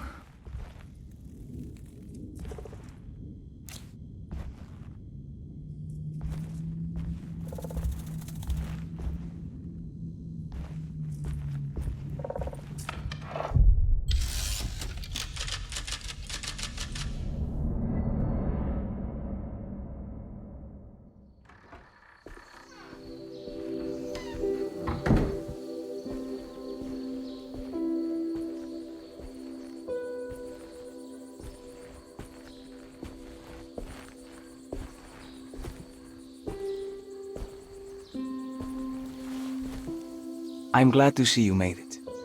I had my doubts, but the hope you instilled has yet abandoned me. I guess this must be Tarawea. Who are you? My name is Juan Luis Jorge, and this is indeed the convent of Tarawea. You'll have to excuse me, but Yermi never got your name. The name's Edward Carnby. I'm a private investigator. You're not a patient, are you? No. I'm the author of a book that Yermi once found important. How does that work? Are you part of this memory as well? Is this even a memory? I think calling me a manifestation of Yermi's subconscious would be more correct. And so is the convent of Tarawea. I'm a man Yermi has never met, and we are in a place that he has never been. Okay. So are you here to guide me or something?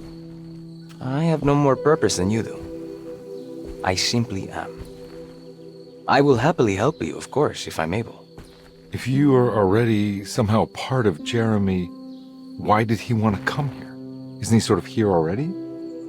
Yermi wanted to come here because it's a representation of his mind at peace.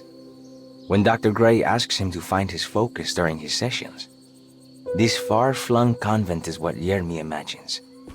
He is under the impression that if he could physically come here, he would reach a perfect equanimity, a spiritual apotheosis. You don't think it would work? Yermi subconsciously knows it's just wishful thinking. He can't come here.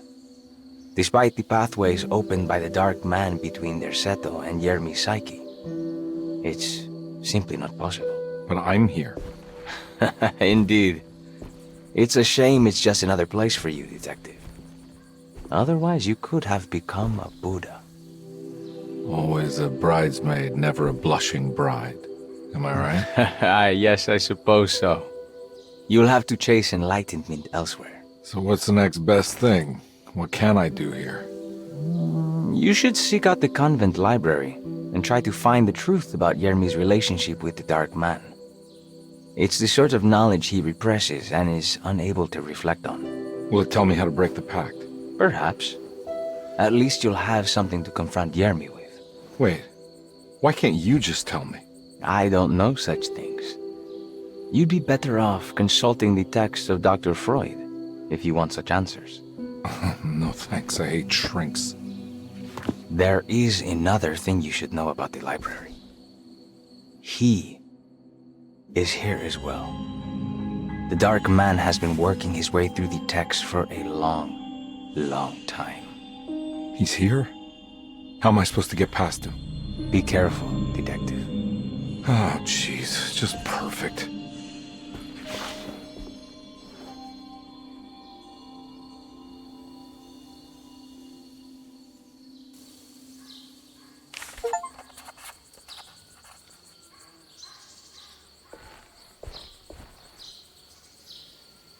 You have any advice on how to deal with the Dark Man?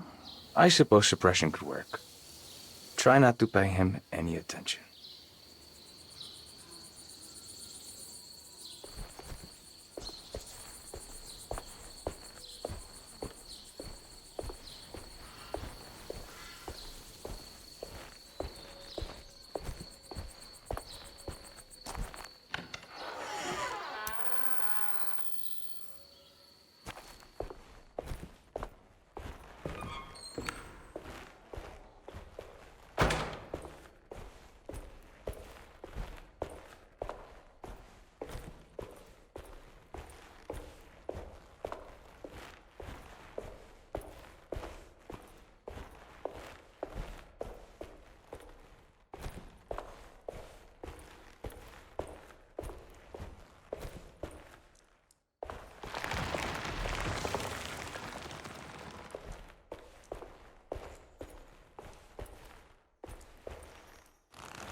Ugh.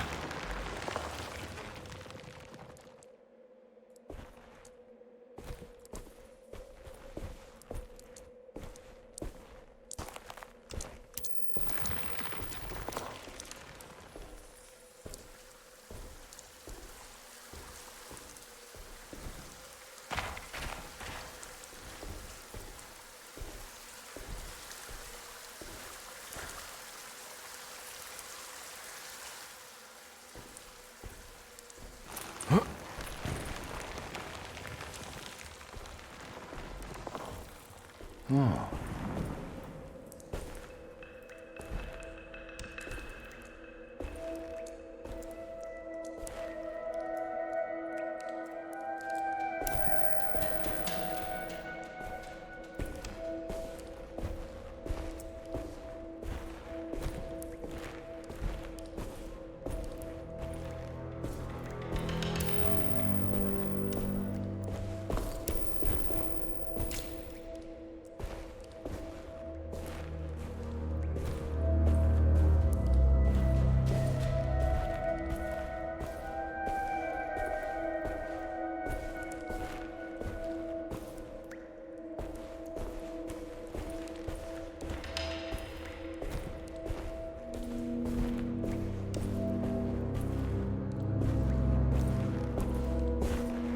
There's something missing.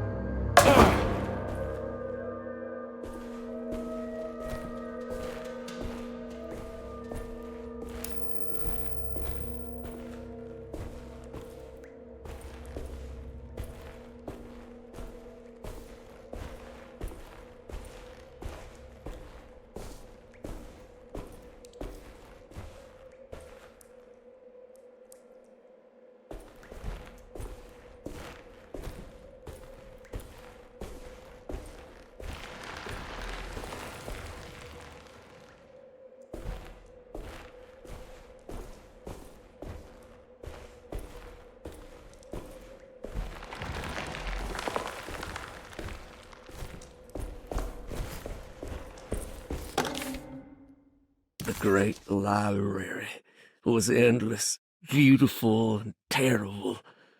An Akashic record for the universe inside the mind of Jeremy Hartwood, now corrupted by a story forced upon him, told by a maniacal liar, an evil conjured by science and secrecy.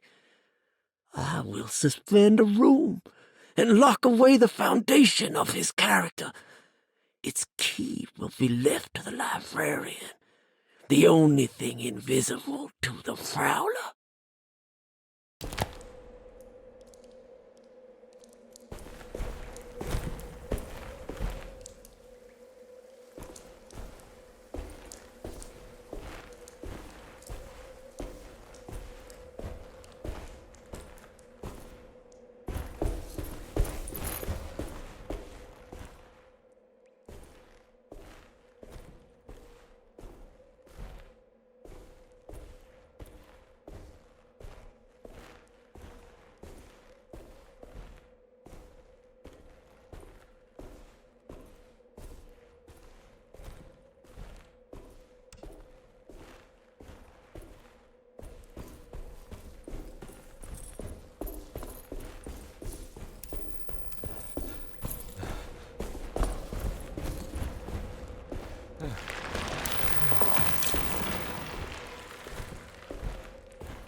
was in the hot autumn that I went through the night with the restless crowds.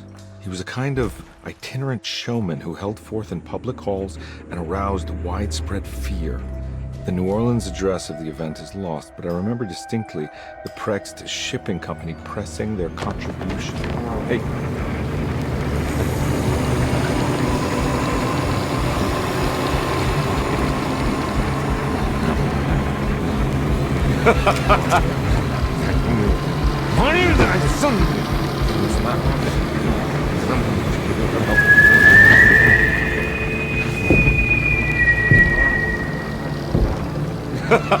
Detective! Juan!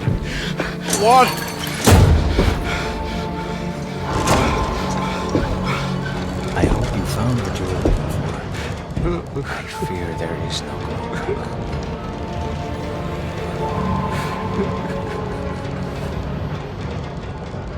I was so close. There must be something I can work with. Come on, Carnby, think. Think! The shipping company. Prext. Right. Good luck, detective.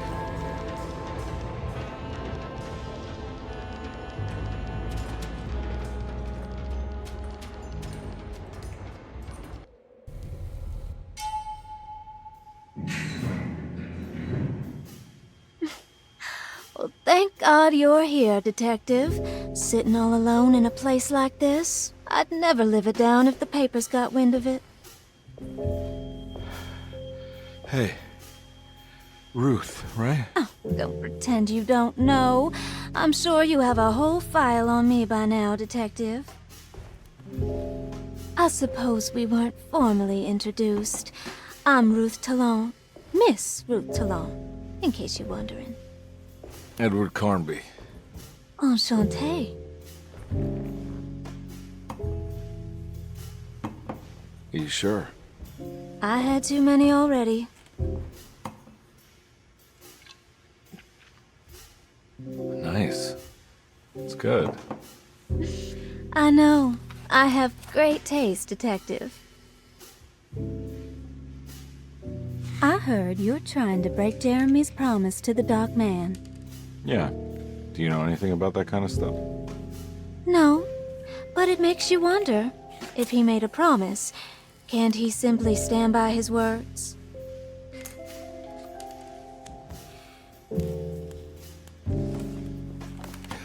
Look, I'm just trying to get Jeremy out of a bad deal, so he'll come back with us to New Orleans.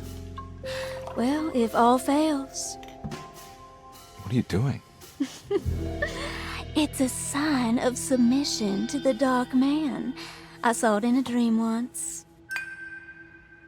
What?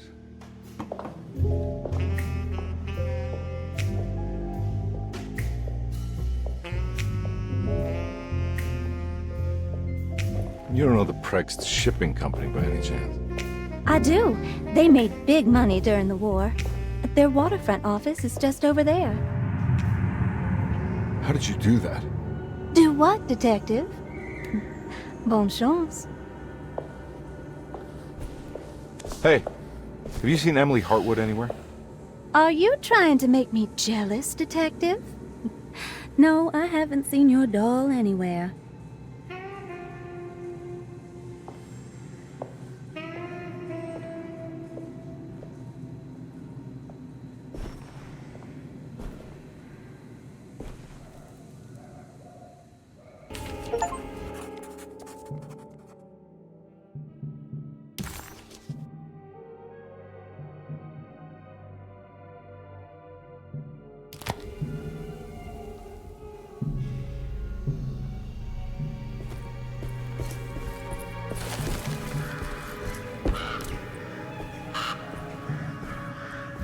It's locked from the other side.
Sewer system has a tunnel running right below Preg's shipping company.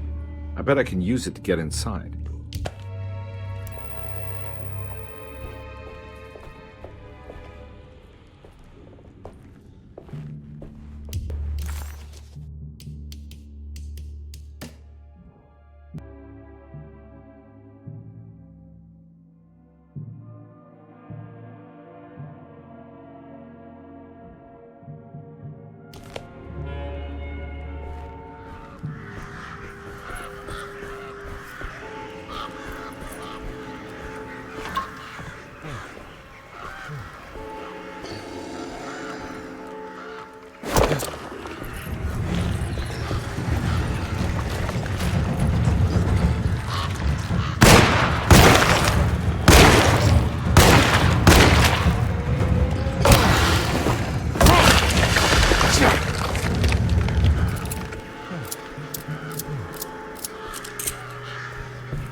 I need the key.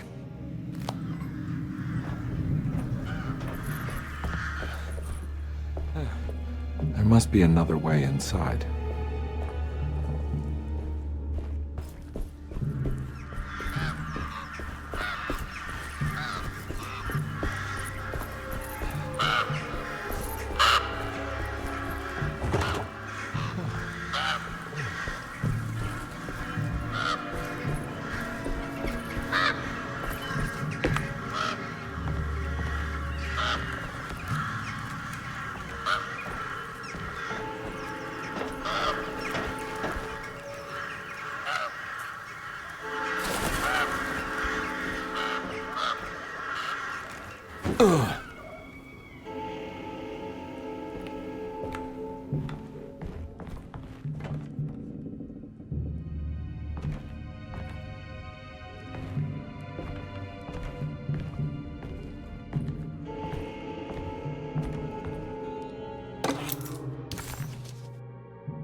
Inside the warehouse.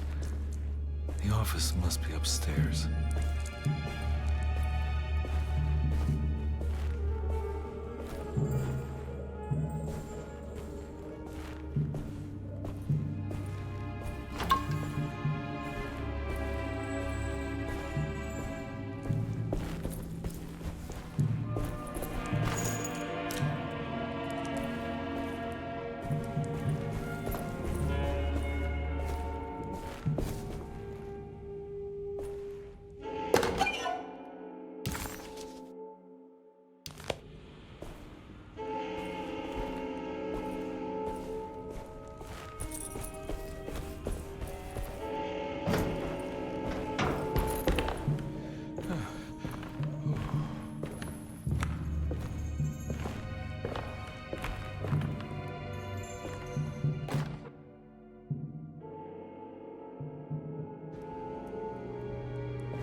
Hey, I always wanted to try one of these.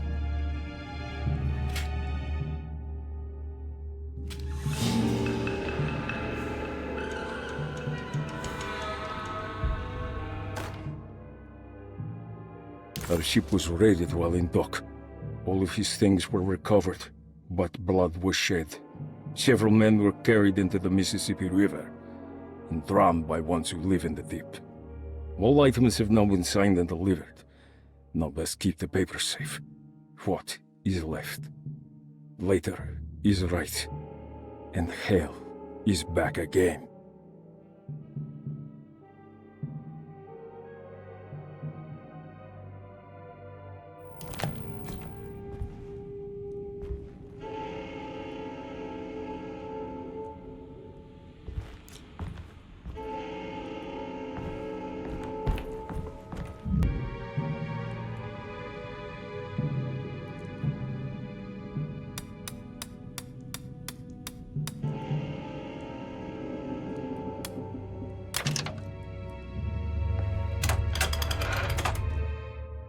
Cargo Manifesto, September 19th, 1892. Breck Shipping Company delivered 4 steamer trunks, 1 Egyptian sarcophagus, and a large wooden crate belonging to the showman called the Black Pharaoh, performing at 18th Street.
Looks like the fog cleared up.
You want to tell me what this is all about?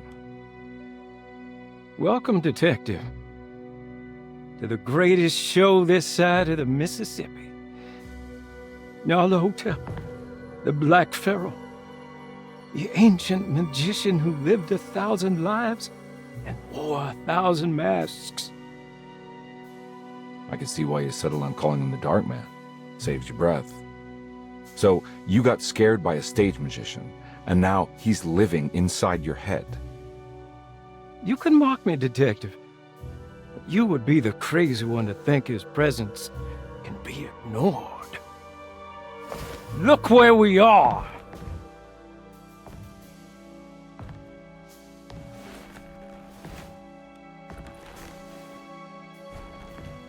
We didn't get to finish our last conversation, did we? You were about to tell me how to break the contract with the Dark Man. No, we can't. If we turn her loose on the world, so many innocent would die. But there is a way to break out of the deal. There is. He offered me a way out. Steps to take. What are they? You'll never find them. They're forever entombed in his sunken desert temple. Jeremy, I'm not your enemy. Tell me where to go. How do I find the temple? No, we can't. I have to make this sacrifice. God damn it, Jeremy. I'm gonna save you. Don't worry.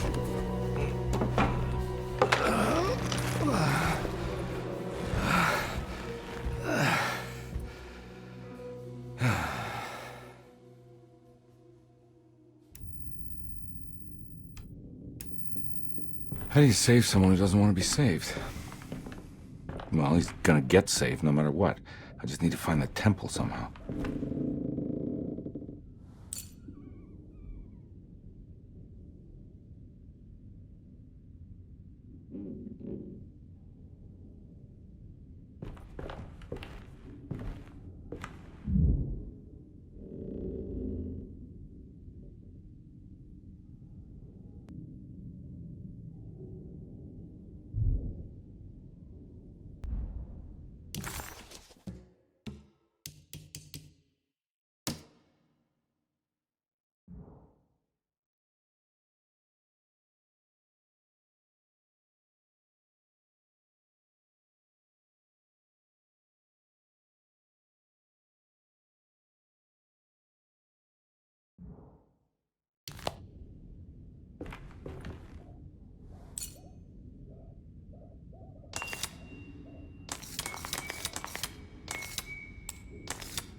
Oh.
A sunken desert temple.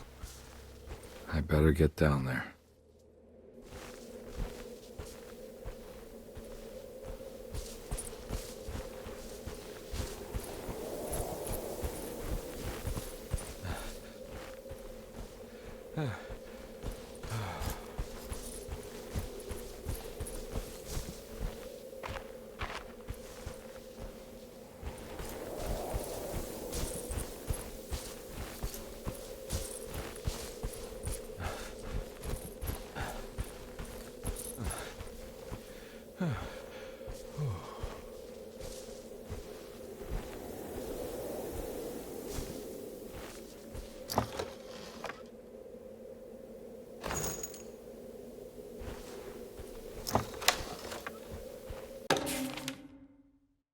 The Temple of Nephron-Ka lies under our camp.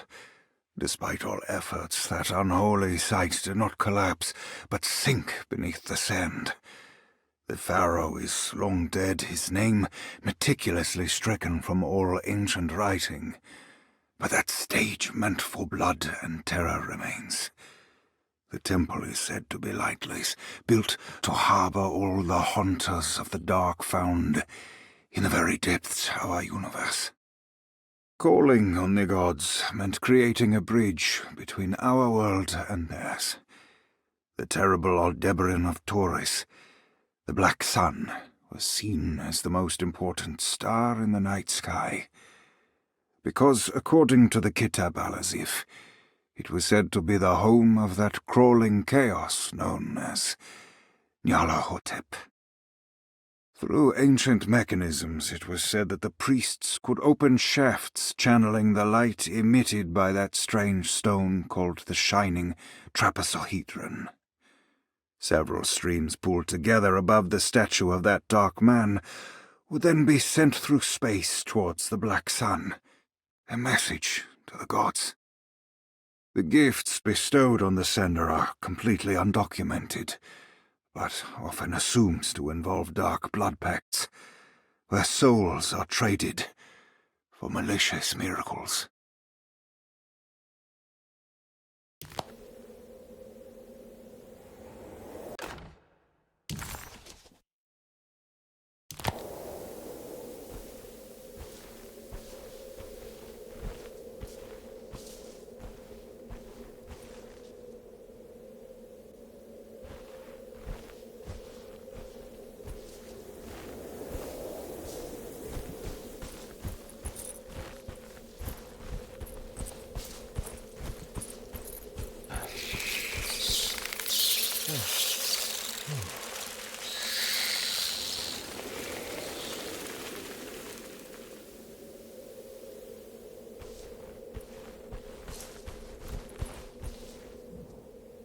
Here we go.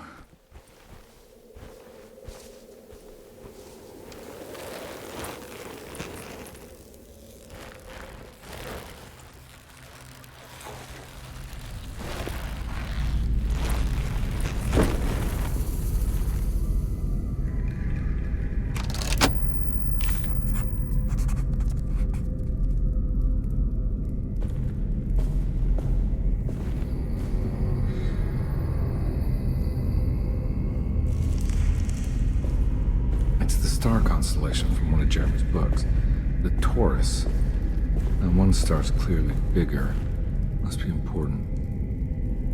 I got a feeling this is where the contract is hidden. But how do I get to it?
missing.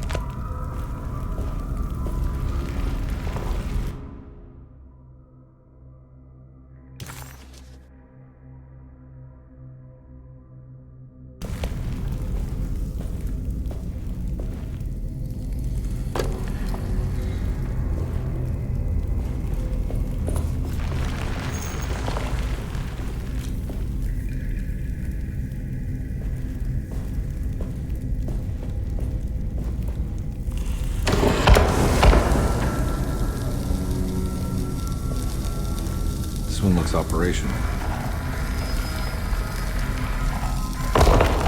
Good work.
It worked.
collapse.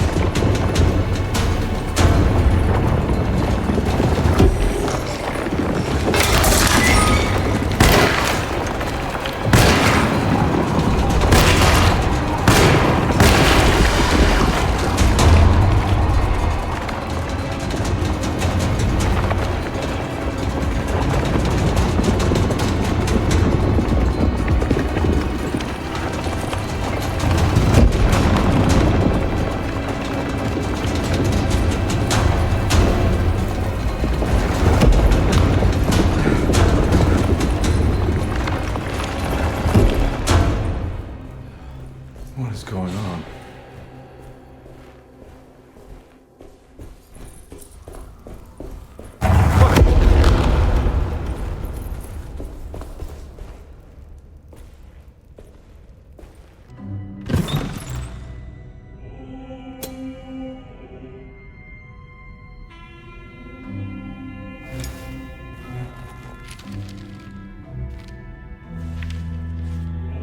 Acknowledge psychological trauma, break through barriers of self-deceit, temper manic behavior.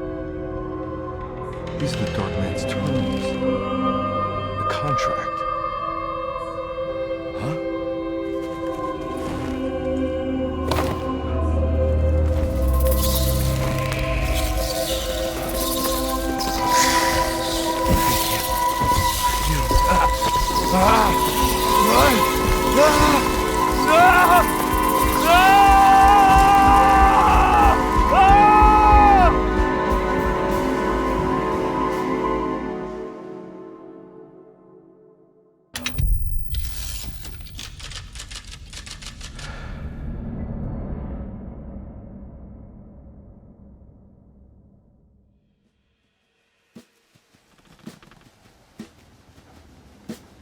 Hey. Hey, detective?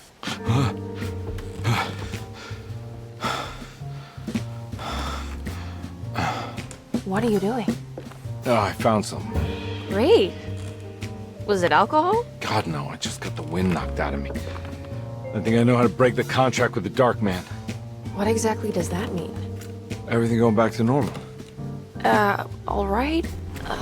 I found some more information on Dorsetto and the patients.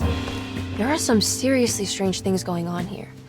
I'm pretty sure 2 of the patients are dead, and maybe even the clerk. Oh, yeah. I kind of just gave up on worrying about that. Well, just keep your eyes open, I suppose. What were you doing again? Jeremy made a pact with the Dark Man to keep all the madness locked inside Dorsetto.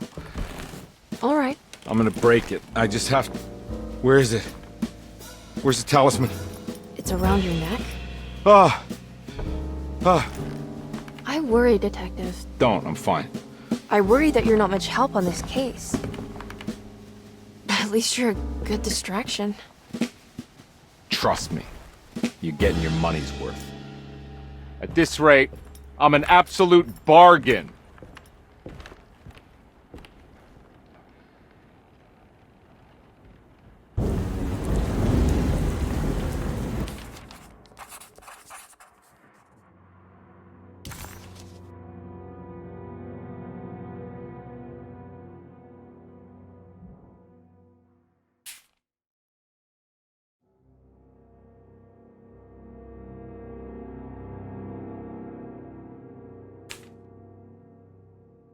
Medicine has failed me.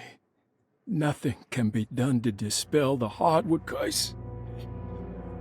Only the sacrificial dagger may release the despair from Jacob's eye. Yet, doing so would be the doom of Dorsetto. Let this curse of mine be a weapon for once. I accept your demands. Oh, crawling chaos. Build your prison around this godforsaken hospital.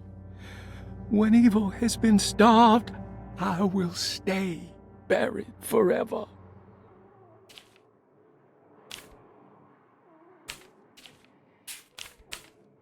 He must first acknowledge psychological trauma in order to proceed. The lying must stop, so we can break through the barriers of self-deceit. Finally, temper manic behavior.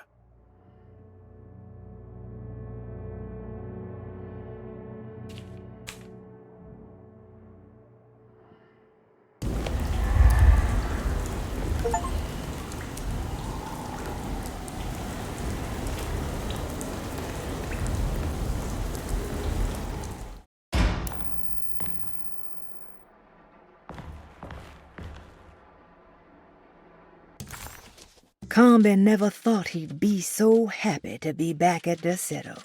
It felt like he had crawled through a long, dark tunnel of misery and regret. Now that he was back, Carnby could look into the steps mentioned in the contract. But there was one thing that gnawed on him. What exactly did this have to do with Dr. Gray?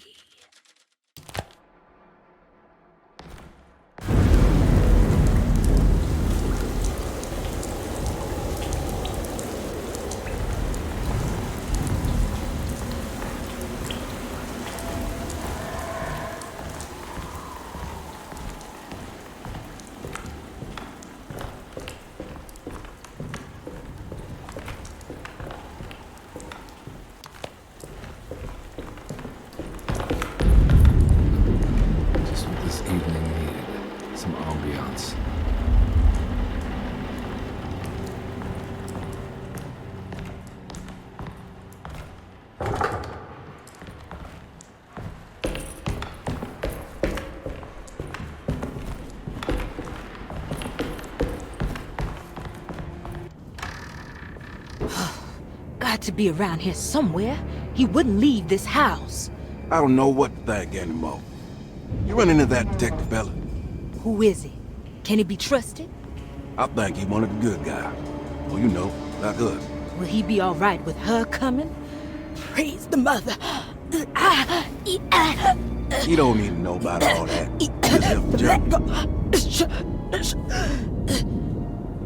Just calm down. It ain't time yet. God, it hurts. As far as I can tell, Detective Carnby seems to be solving problems, not causing them. Just be ready in case he starts anything.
What the hell was that?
We must have faith that Jeremy's pact with the Dark Man is a bluff. If we are lucky, our visitors will find him and prove it's all nonsense before night falls. What is true is our attempt to call on her. Too many things have happened for this evening to be in vain. Think of Jack and Cassandra, even Perosi, whose circumstances I can't understand. Grace is a goat without horns. She knows it and will play the role. You must talk to your brother, Baptiste. I worry that he will fail us. Mrs. Thompson.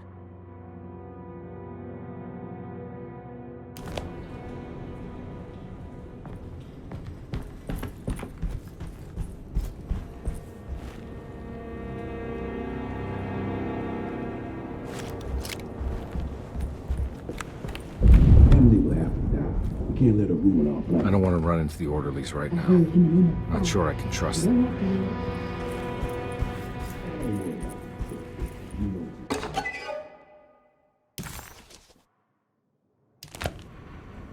I think Dr. Gray might be in there.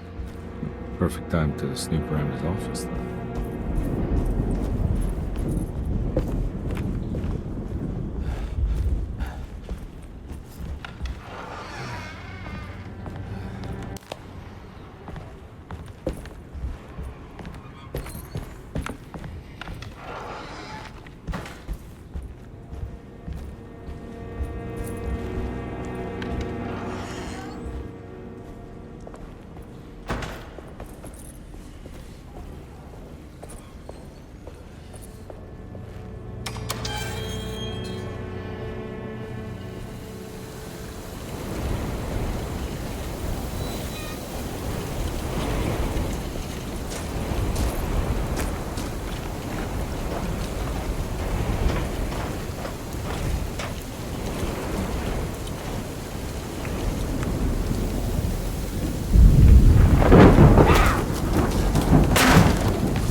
There must be a spare key to Dr. Gray's office in here somewhere.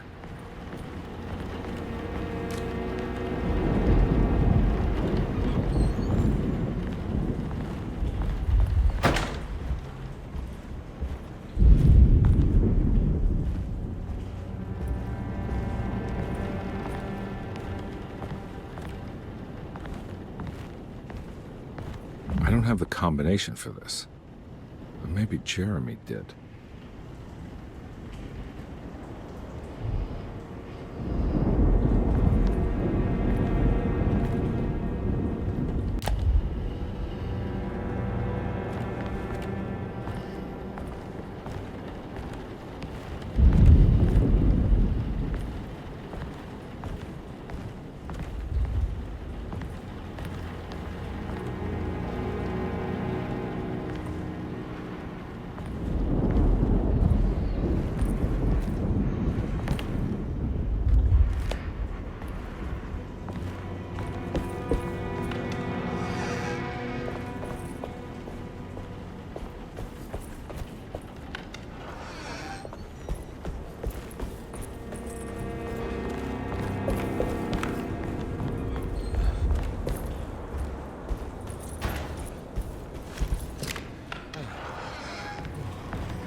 Detective Carnby, I'm terribly sorry that my niece has pulled you into this mess.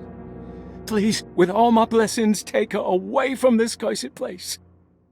I have destroyed that eater of worlds and locked it away in the attic and retreated to a place of hiding. Tell Emily I'm safe. Tell her all the lies you can think of to make her listen. Take her back to New Orleans. Sincerely, Jeremy.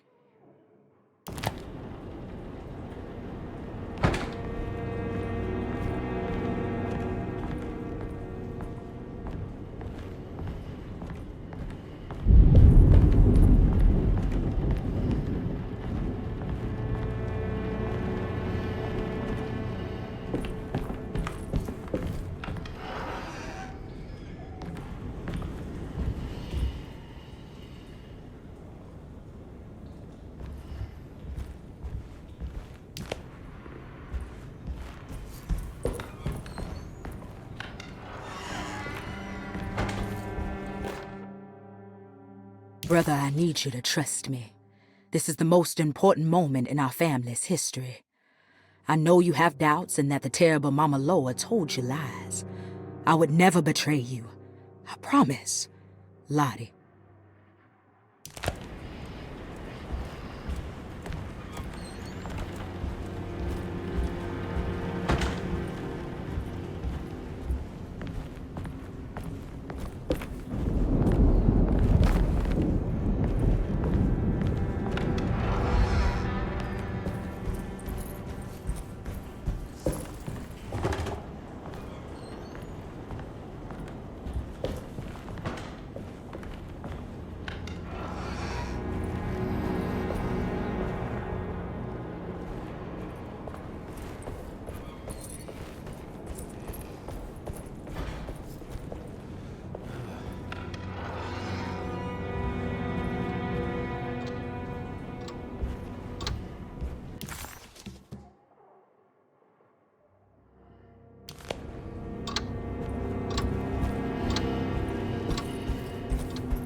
Detective Carnby. Good to see you again. Solved your case yet? I'm trying. Hey, Grace, you okay? Oh, she is just peachy, Detective. Are you looking forward to the Feast of St. John, Grace? I can't wait. Kids, ain't they great?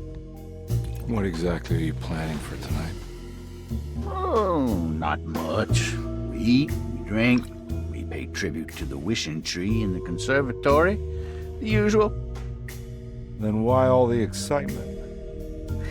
There is just something about tonight. Something's different. I think we all feel it. Besides, we got ourselves some new words for the prayer thanks to your buddy Jeremy.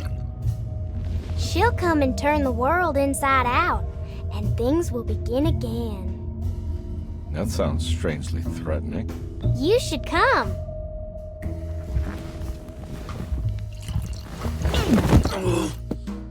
God damn it, Grace. Stay put for once.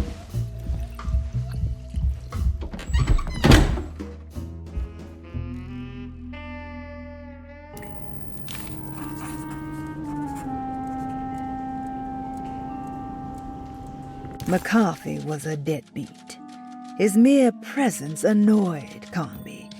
It was like watching the worst version of himself mock him by simply being worthless.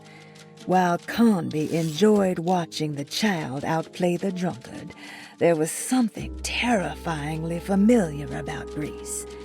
It was taunting him, like he was supposed to remember, but couldn't.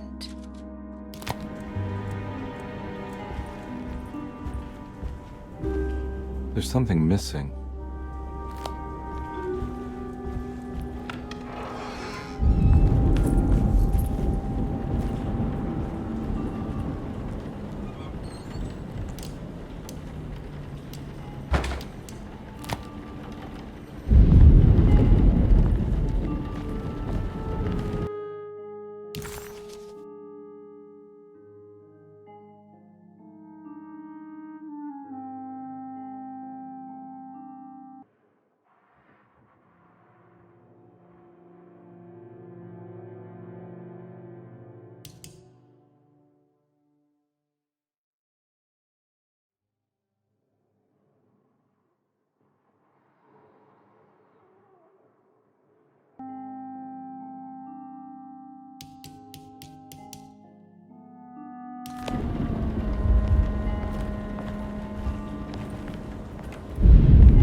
Jeremy knew that the only one who could help him now was the guest in room number 3. The room seemed to have been empty for so long. But that wasn't allowed to be true. The story needed to be different. To include something from the outside, he would bring the guest back to room 3 and show them what was in that safe. 913. But those were not the right numbers. That was the combination for the safe in the clerk's office.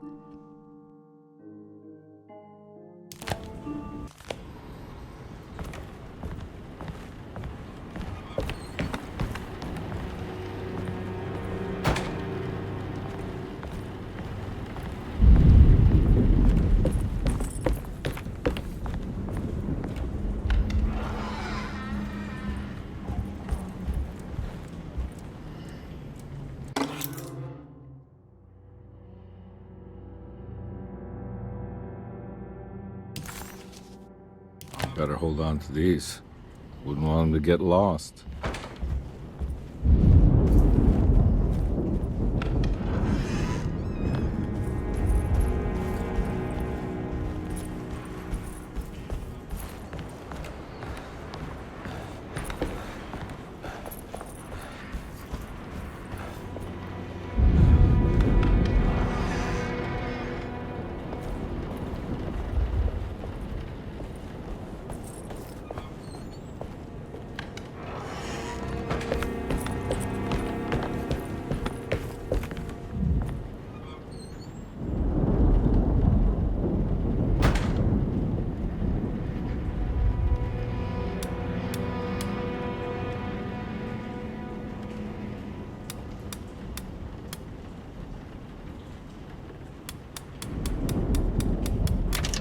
It worked.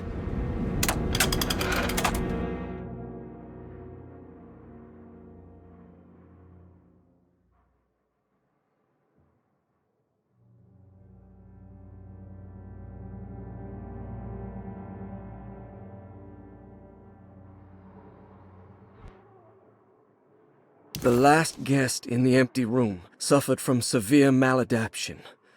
I must write this down, because if I understand the condition sufficiently, it could make me deny this fact at a later date, and there is reason for me to think I may come to suffer the consequences from this dysfunction, as some who came in contact with the guest seemed to adopt a new worldview in which everything was predetermined but broken.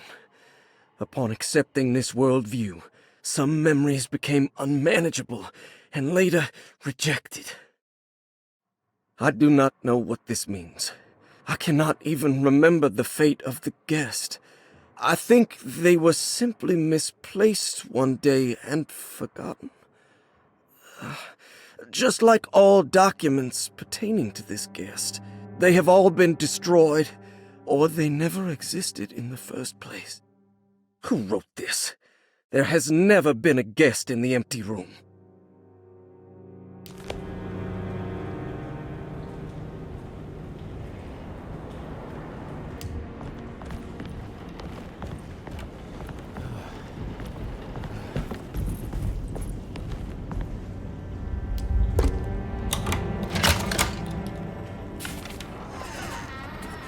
Dr. Gray's office, all to myself. Let's see if we can figure this guy out. I have finished tidying up Miss Beauregard's belongings. I will leave it to you to contact her agent and have them collect her things. I found one of Grace's drawings she might want back, along with this key in her room, which I believe you've been looking for, Mrs. Thompson.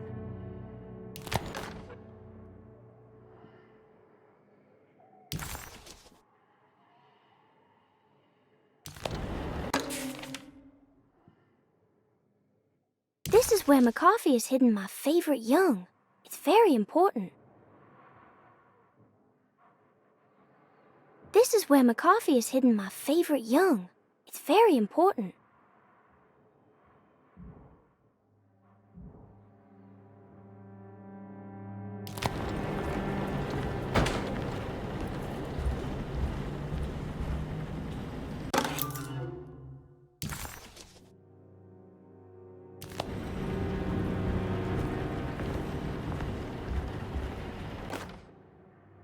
Dearest Dr. Manzetti, I find myself in a losing battle with my patient. As I've disclosed in my previous letter, his delusions have him completely captured. It's bad enough that he is torturing himself with paranoia, but his madness turns out to be quite persuasive to others, effectively laying the ground for mass delusion. I am writing to you in hope that you can give me some guidance. Beyond my ambition to avoid devastating surgery on my patient, I have grown worried about my own defenses. The words of my patient are deranged, yet they often resonate with something primitive within me. I have tried photographing his brain with X-rays. It was surprisingly difficult to get good results. Dark blotches on the plates kept obscuring all details. My patient looked at the bad plates and cried out in terror, telling me the dark areas was the shadow of the worm, eating him from inside. I could not see anything out of the ordinary. I hope this is a sign that my mind is not as receptive to the madness as I had feared. After further inquiry, my patient described the shadows inside his mind as some kind of chthonic monstrosity that wants to undermine his sanctuary. This is clearly a reference to a place he calls Teroea, a sort of library or convent that works as a psychological haven. With this imaginary haven threatened by this Chthonian, he has now constructed another, less pleasant hiding spot. Lately, he has been bringing up a metaphor of a steamboat that has run aground, that he feels like he needs to start the engines and reverse, but he is afraid that the hole in the hull would cause the whole ship to sink. I've been watching him turn this metaphor into reality for the last week. He knows it's made up, but he is doubling down, trying to make it a real memory. I feel certain that this is my chance to break through the barriers of his self-deceit.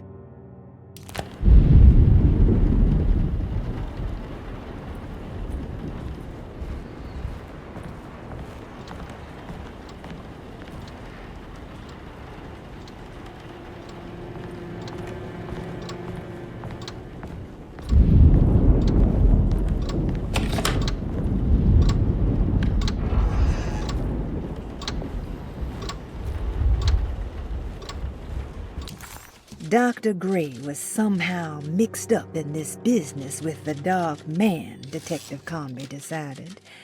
He had to be.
Surprisingly neat. Maybe I've been selling that old barfly short.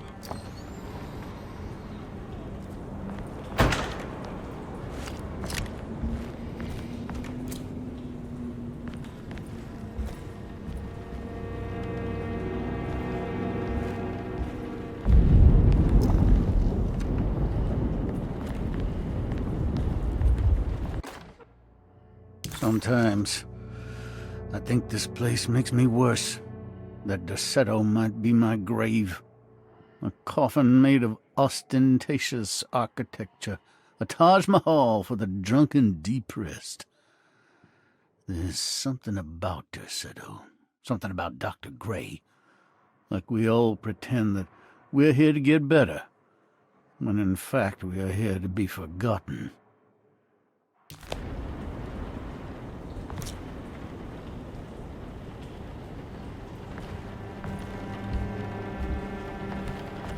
Looks like McCarthy has something hidden inside.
Take this much more. This has to end.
I need the key.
Radiography. Patient Jeremy Hartwood. Date June 14, 1930. Plates. Jeremy's skull proved difficult to capture properly. Partial radiographs worked best. A complete picture of the brain can be assembled by piecing 3 plates together. Observations. Even when looking at an assembled version, a shadow covers significant parts of Jeremy's brain. Possible tumor, but more likely that the equipment is failing. Jeremy reacted strongly to the pictures and claimed to see a giant clay worm eating and displacing his memories. Notes. While this exercise has left me nowhere closer to an answer, I feel confident that a Burkhardt lobotomy should sever all necessary parts.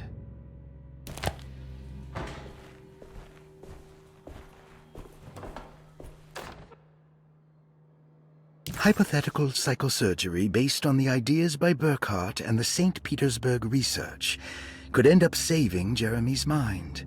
Severing the connections around the frontal lobe would certainly solve most mental afflictions. The procedure would be brutal in performance, as well as in efficiency.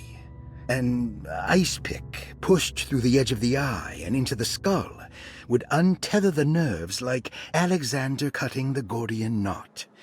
As this would likely leave Jeremy in a very different condition, all other paths should first be explored.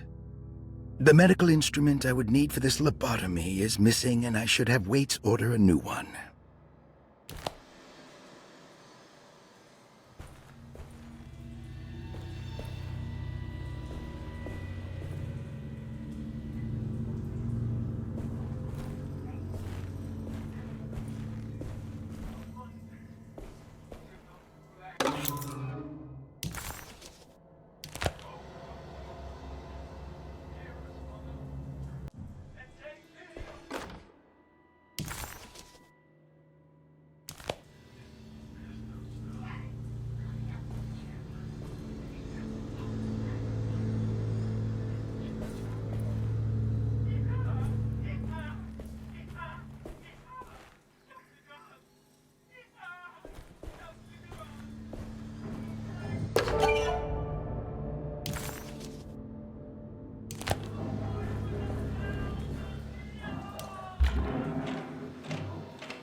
Don't mind if I do.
Dr. Gray had been putting Jeremy through some thorough medical investigation. He was trying to break through Jeremy's stories and get to some truth, just like Carnby was. Could Dr. Gray have been trying to break the contract as well?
Why does this keep happening? What am I supposed to do?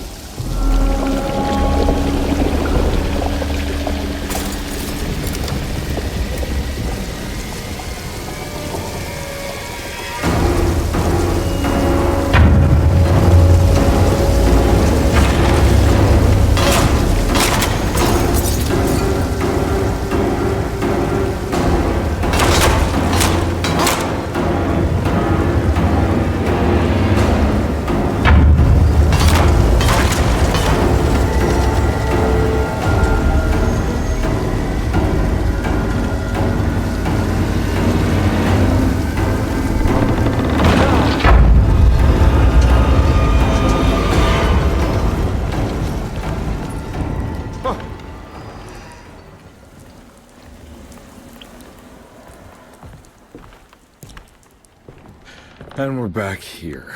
Well, perfect time to have a look around this place.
This is where Jeremy's hiding, right? Hello?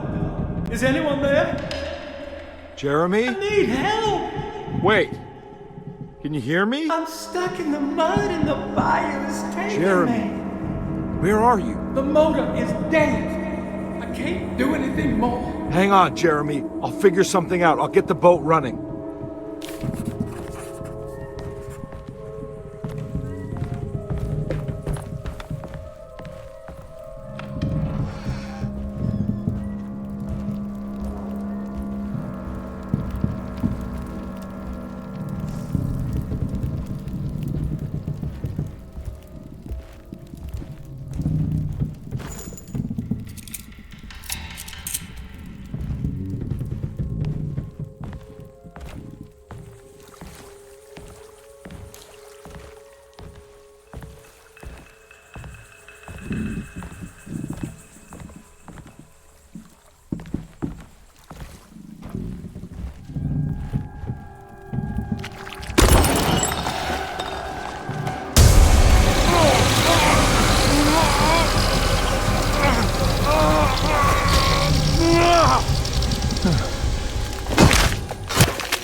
The boat's wedged itself right into the bayou. If I get the motor started, I could try reversing back into the river.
The winch is powered by electricity.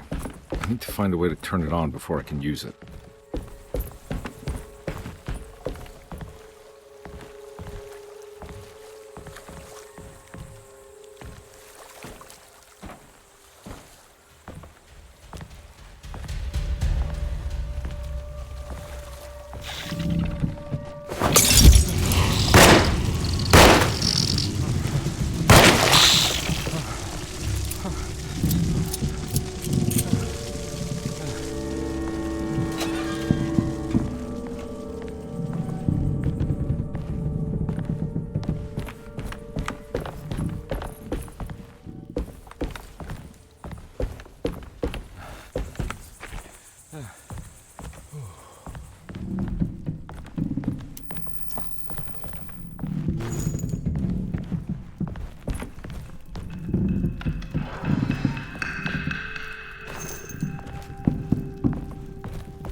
Pretty weak.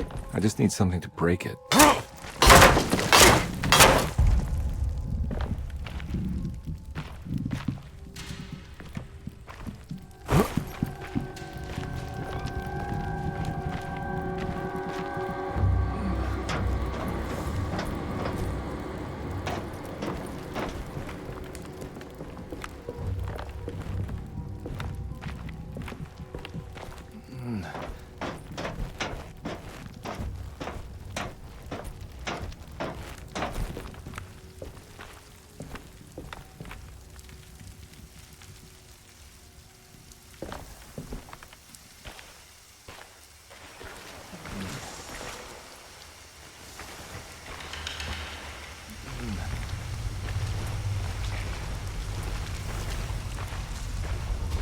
This definitely needs fuel.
trial.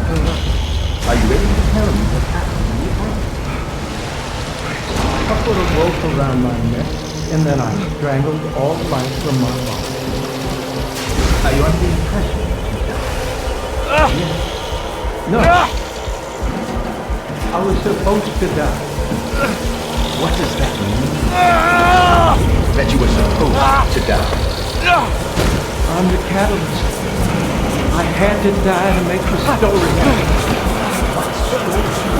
What are you referring to, Jeremy? 30 years ago, Frederic needed me to die. You're not making any sense, Jeremy. Find your focus. Hey! I cheated everyone. I didn't play my part. Hey! I escaped my doom. My destiny. Again, find your focus. Hey, I'm right here. What the hell is going on? Now everything is wrong. Nothing is in place. Hey! I'm right here! Calm down, Mr. Carnby. What do you want? Were you not talking to Jeremy right now? I haven't seen Jeremy all day. Are you all right, Detective? No. Actually, I don't think so. Well, maybe. I'm gonna go look for Jeremy. Good. Let me know if you find him.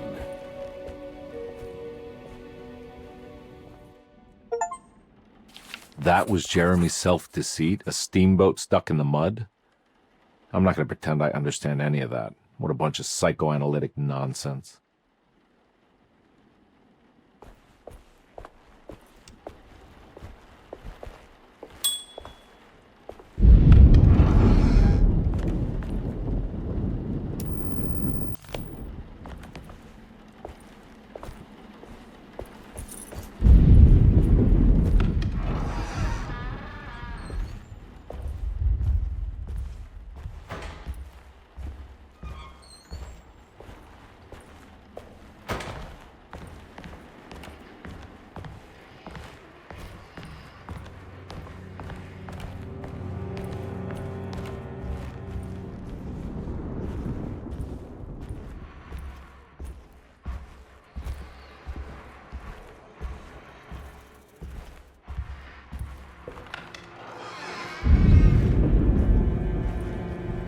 There's something missing.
Looks like McCarthy has something hidden inside.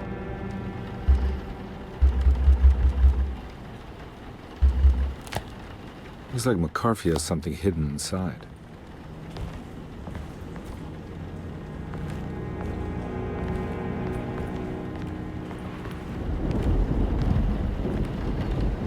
Looks like McCarthy has something hidden inside.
This is my room.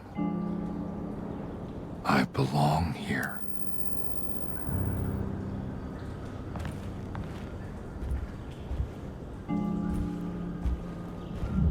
I know the combination. I carry it with me.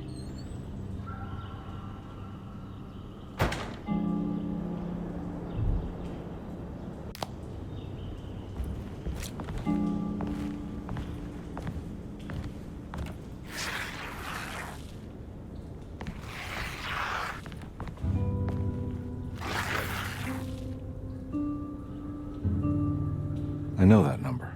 Where's that from? I did this. I wrote that.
Detective, I have made many discoveries in my case.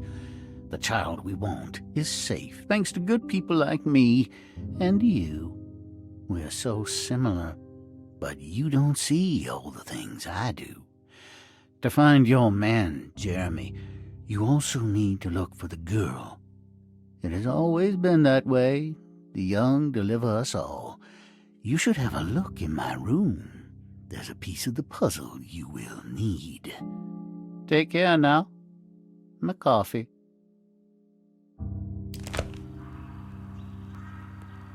How long have I been here?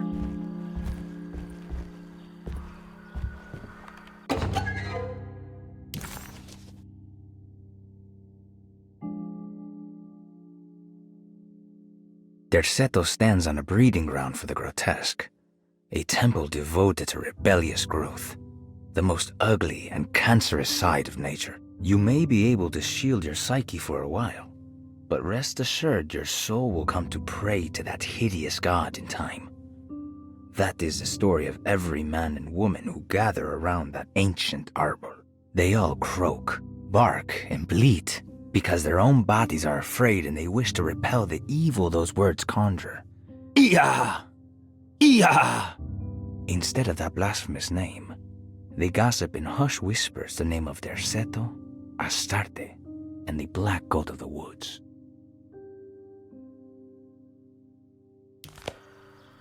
I recognize this view.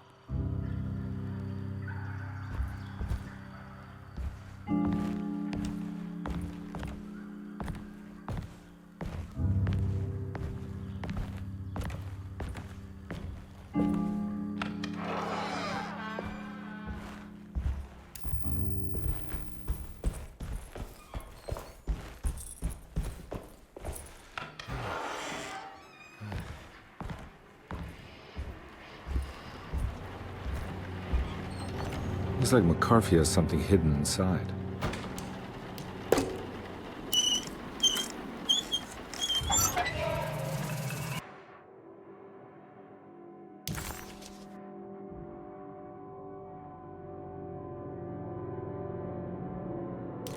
Why would McCarthy lock this up? Was he trying to keep Grace from completing the shape? If so, couldn't she have just made another drawing?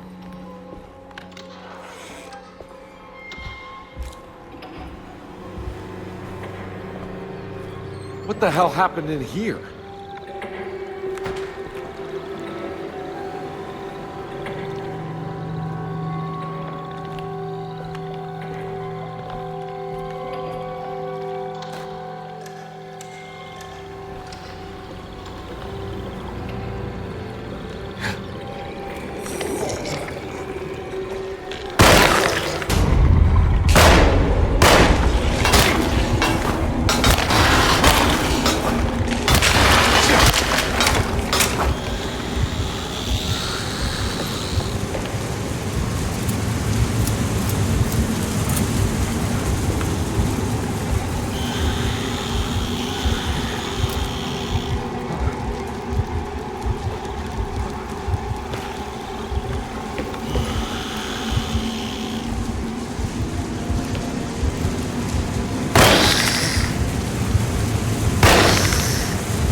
This looks familiar. How am I back at the office? Jeremy's never been here.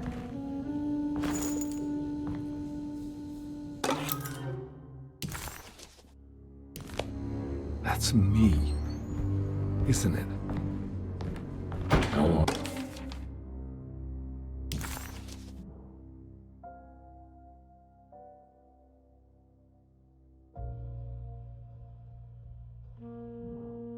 Been since I drowned myself in drink and depression. It had all felt so peaceful, slipping away into oblivion. A welcoming, dark voice wrapped around my mind like a heavy blanket. It turned off suddenly as I woke up from the sound of my office door closing shut. A messenger had left a telegram from Mrs. Saunders. She had a lead on where to find her husband and her kidnapped daughter.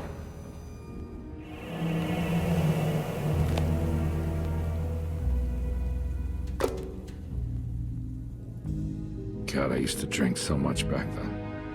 When was this exactly?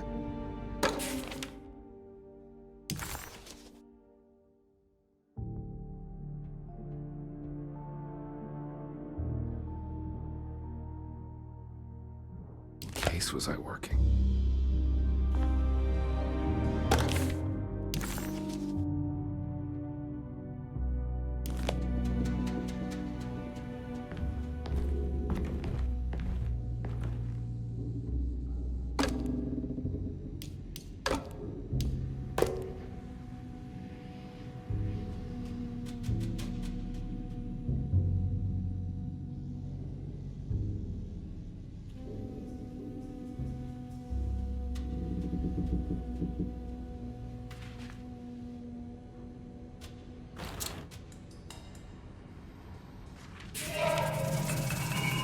I remember this case.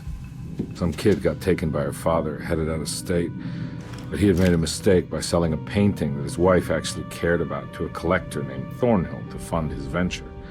That's how I tracked him down. At least I think so.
Can't go that way.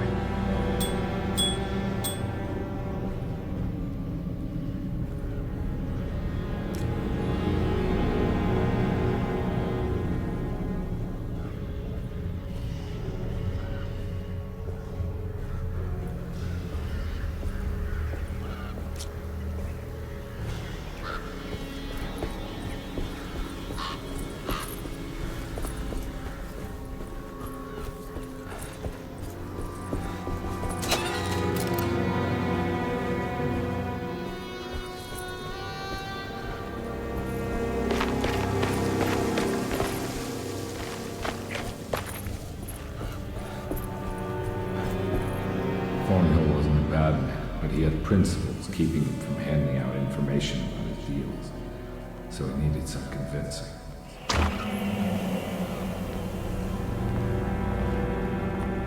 Well, every case can't be squeaky clean.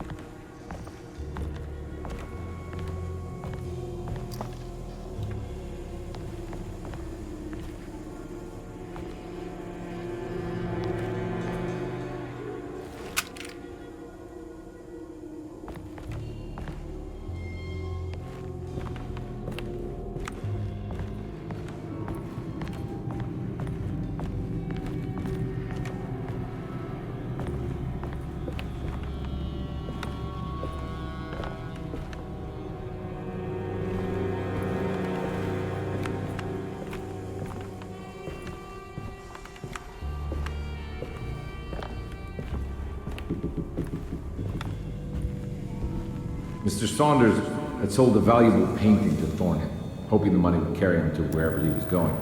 The painting, now leaning on an easel in Thornhill's bedroom, had a certain mesmerizing gloom that seemed to call out to me, telling me I was needed for something important. I felt myself falling into the painting, only being brought back by Thornhill, thrusting an address to a Hotel St. George into my hand and asking me to get the hell out.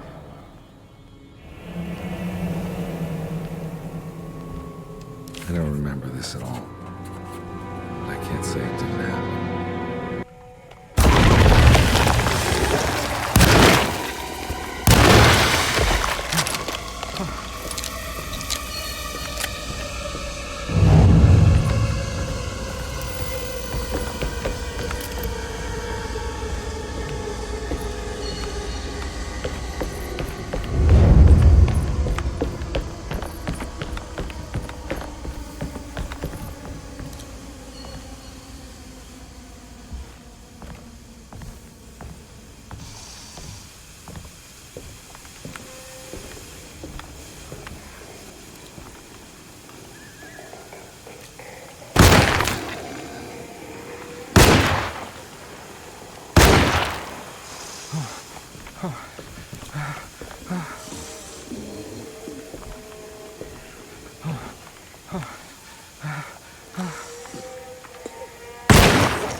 I can't go that way.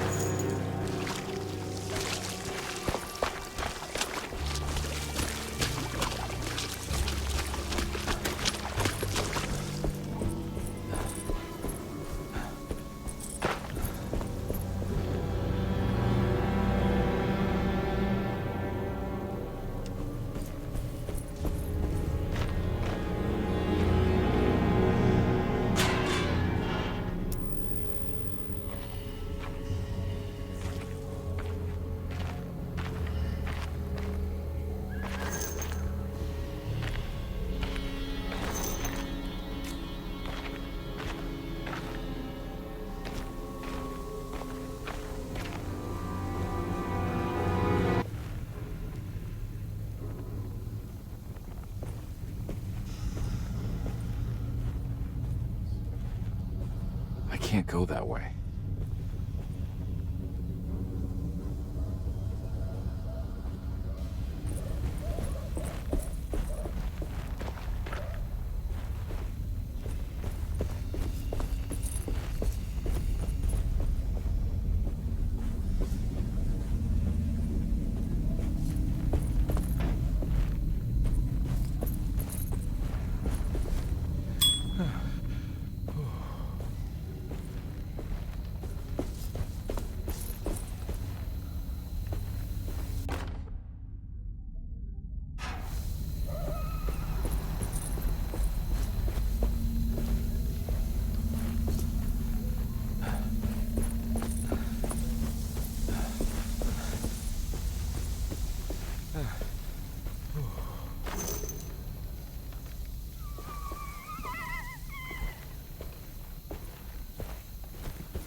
On my way to the hotel, the Morgan gang caught up. I owed them money, a lot of it. I can't remember what for. Probably some dumb gambling debt growing in size for each payment missed. I punched one of them out, and I sent the others packing. It was a stupid move. They'd be back.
I found him.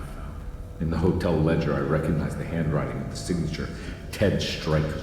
It was him. I could feel it. It was the kidnapper I was hunting. I put on my knuckles and hurried up to his room.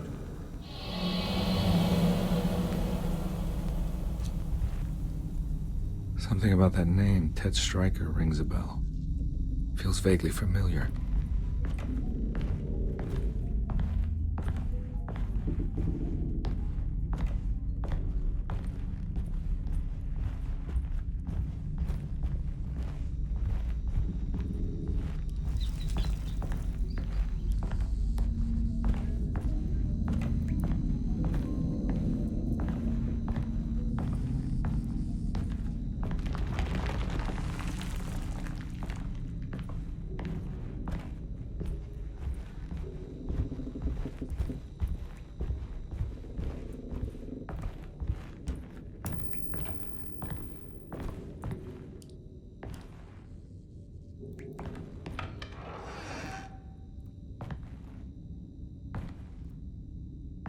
I recognize this room, but I didn't catch up with them here. I must have followed them. But where?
That's right, he was running away, ditching his old life and marriage in New Orleans to find something better in Tallahassee.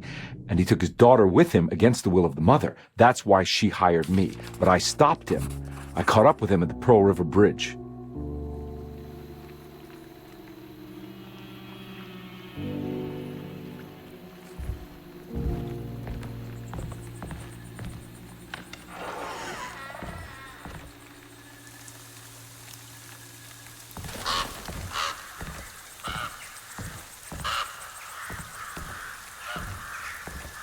Pearl River. This is where I caught up with them. This is what the Dark Man wanted me to revisit. But I'm still not seeing it. What am I forgetting?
Edward had heard the whispers for years. When he lived in Brooklyn, it was only on rare occasions, like when he as a child climbed that tall tree in Central Park, or when he almost drowned in the Hudson River, trying to save his despaired mother. The whispers became more common as he moved to New Orleans, but still rare enough to be ignored. Now as he walks the halls of Darceto, he knows what is calling him. He doesn't want to admit it, but the dark young in the conservatory is telling him to sacrifice the Cabris and corn.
I can't believe I didn't recognize you. I looked a little different back then, I suppose.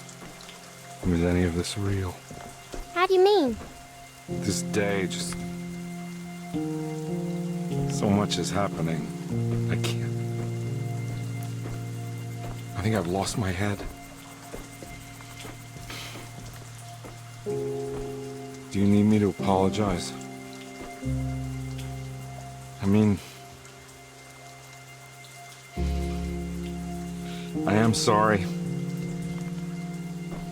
I don't think I need to begin to explain. You're just a kid, Grace. I'm really sorry. I didn't mean for it to happen. Lies. More lies. No, really. I thought I was being a good guy by handing you over to your mother. I didn't know. I couldn't have known that she wouldn't care about you.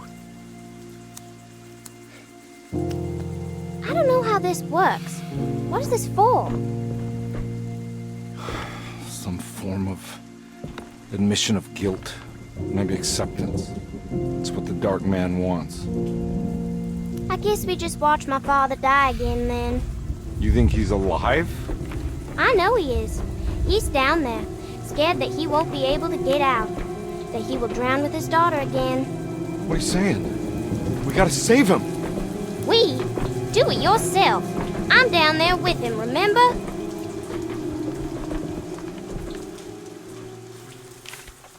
Can I really save them? This all happened so long ago. I have to find a way to get down there. I have to see it with my own eyes. There was a boat at the house where I entered. If I can raise the bridge, I should be able to get to the car.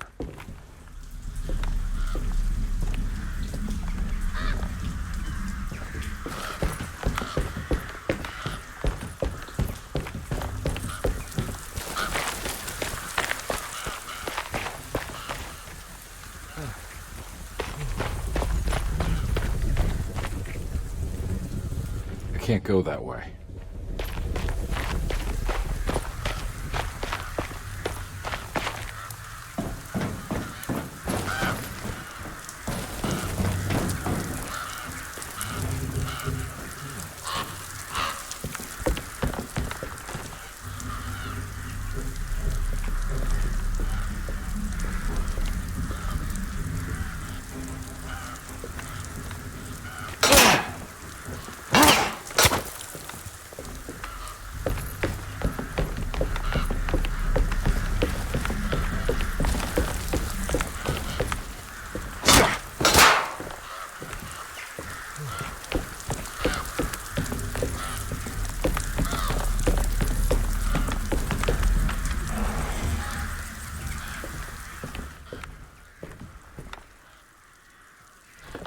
This must be where the bridge is operated.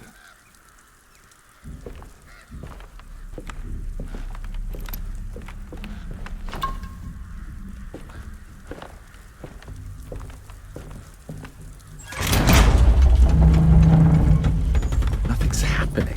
It's like something's holding me back.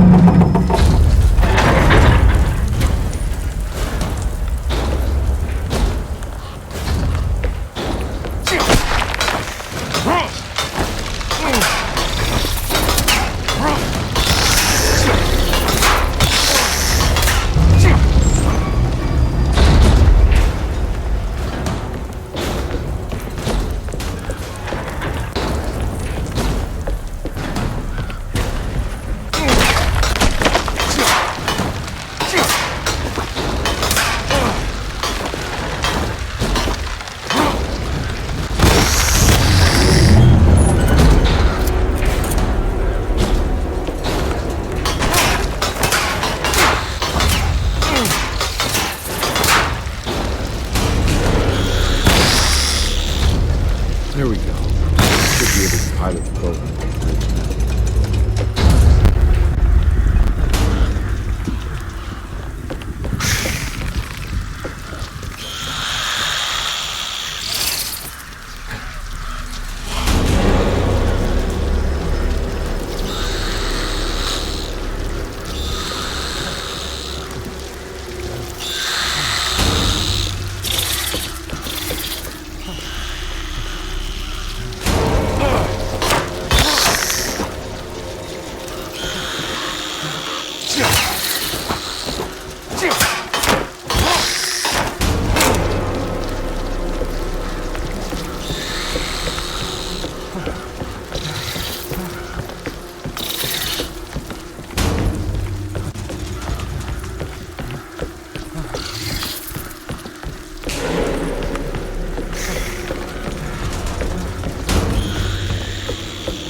Carnby, are you okay? Don't leave me alone. What the hell have you been doing? What's going on here? Look at this mess! I'm sorry, Mrs. Thompson. Don't make me kick you out of this house. Now get out!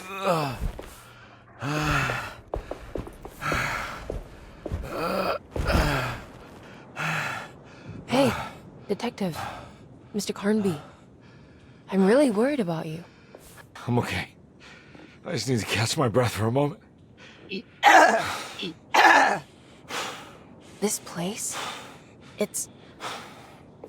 There are some very disturbed figures around here. And I don't think it's just the patients. I've been reading some things about how Derceto has a deranging effect on people. I think it might explain things. What? Just take it easy, okay? I'm gonna go find a way into Dr. Gray's apartment. I want to know what he's hiding. Emily, don't worry. I think I'm close. I'm gonna set everything right. Just be careful.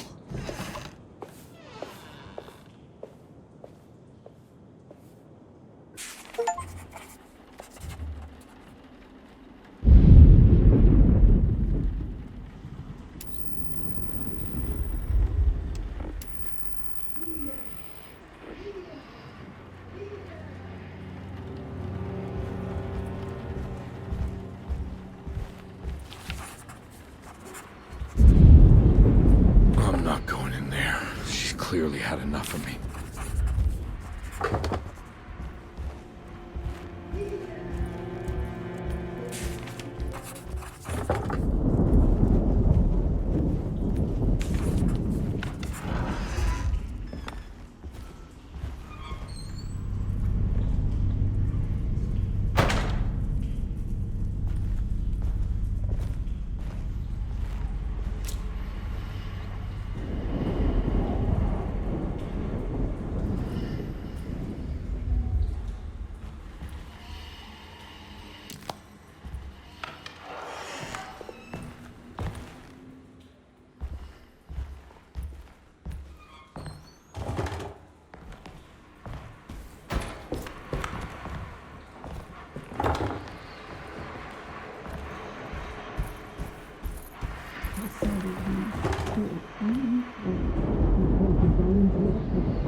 Detective, am I glad to see you. Lock the door, will you?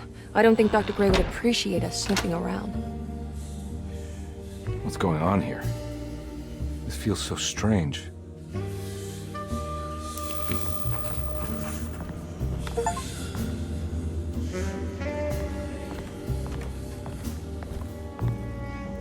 There's a book missing.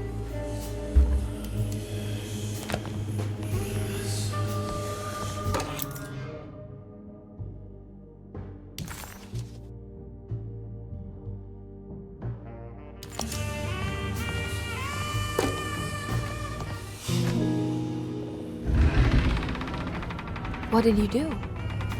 I was just rearranging the books. Well, come on, let's check it out.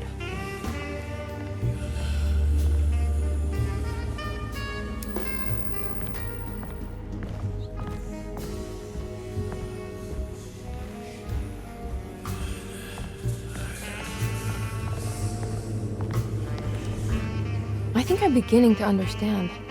Dr. Gray is dealing with some kind of mass delusion.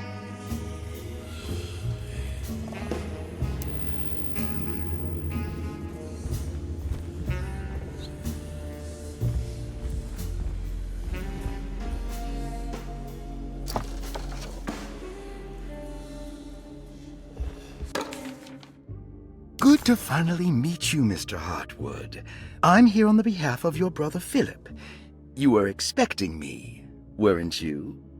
Yes, you're from the Cetto, no? That's right. I just wanted to ask you a few questions to see if there is anything I can do to help you and your family. Okay.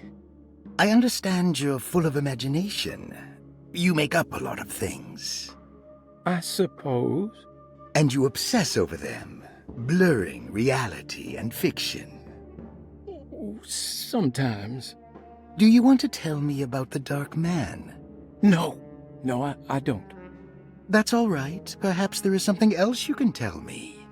Something you know to be made up, but you hold dear. Juan? John? Who's John? No, Juan Luis Jorge. Wait there a moment. Here, take a look. Is he... Oh, he... It's a magnificent book. Life-changing even. The real Juan is long dead, but I like to think of him as my friend. My most beloved friend. I see. Do you often do this? Fantasize about people you read about? No. Well, there is Jacob. Who is Jacob?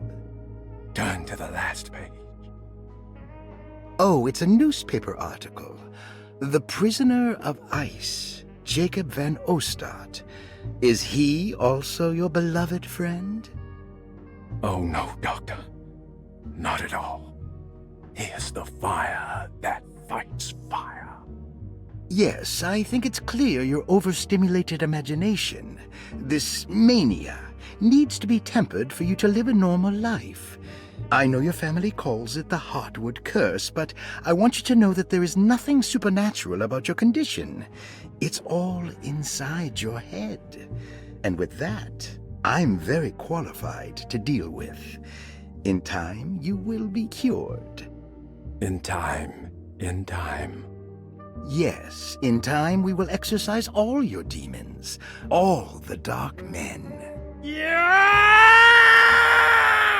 Please, Mr. Hartwood, calm yourself. What happened? Oh, don't you worry your little head about it, Miss Hartwood. Your uncle and I just had our first breakthrough.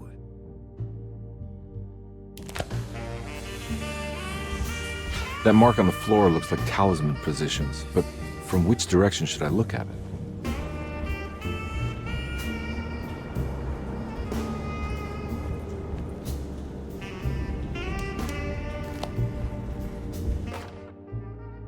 The Snake Dagger, a monograph by Yael Klein. In Ludwig Prin's book on pagan rituals called The Mystery of the Grave, as translated by Nicholas Vachy, there are several references to a sacrificial dagger called the Snake Dagger. It has long been thought of as a poor translation of the original text, that it would be more appropriate with worm dagger from the Latin vermis cultrum.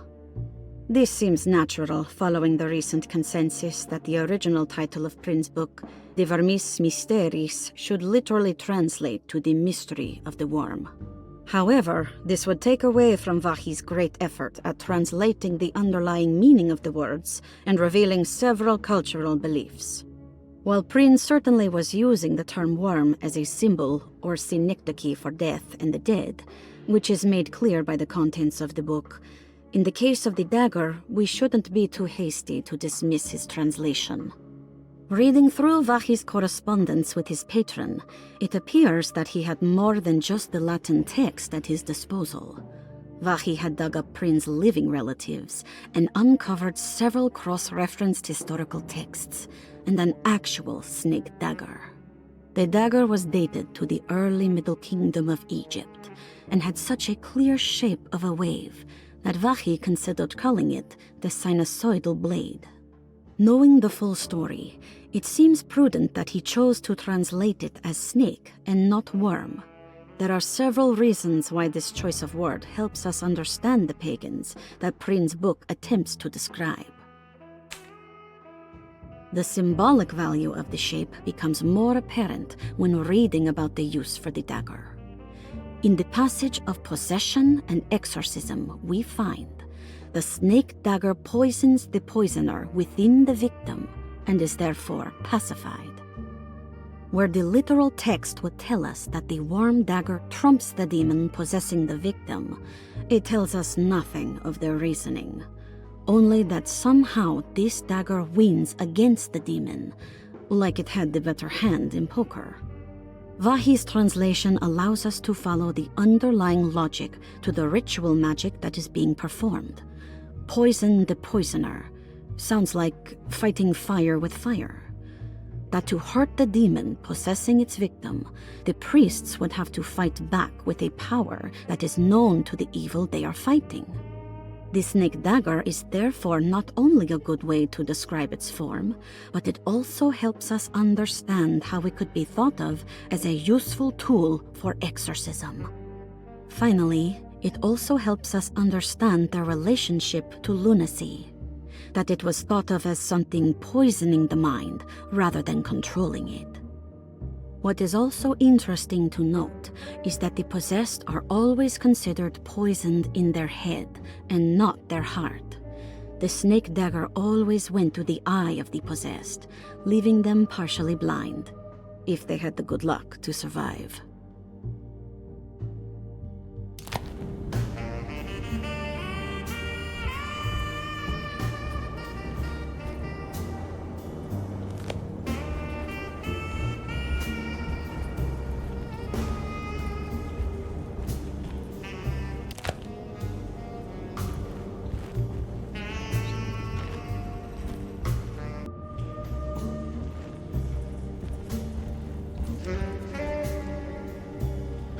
What were you saying about mass delusion? Derceto seems to have a deranging effect on people living close by. It has a history of creating cults devoted to some nature goddess. Even the name Derceto refers to the cult existing here before the Civil War. Derceto was the name of an ancient fertility goddess worshipped in Syria. Dr. Gray and his friends, however, seem to prefer the black goat of the woods with 1,000 young, or Shub-Nigroth. And that name can only have come from my uncle's twisted mind.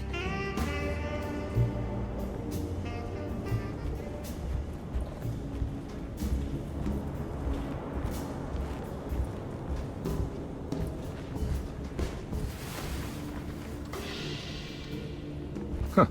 Has that been there this whole time?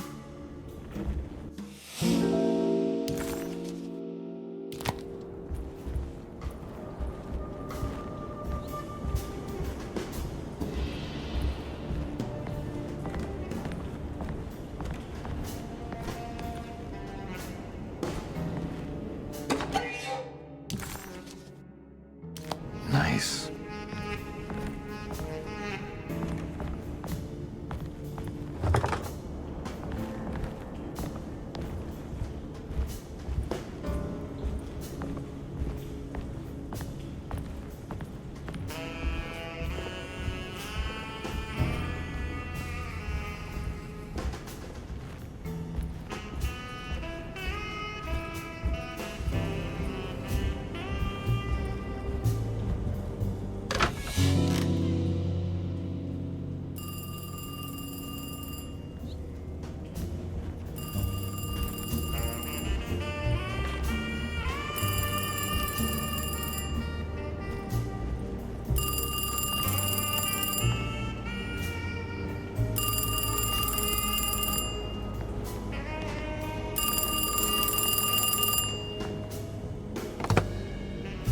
Hello? Detective Carnby? Who is this? Jeremy? Jeremy is with the Dark Man. You can't save him. Well, I've done everything he wanted so far, and there's just one more thing on the list. I expect him to keep his promise and return Jeremy unharmed. Get out, Detective, while you still can.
You okay?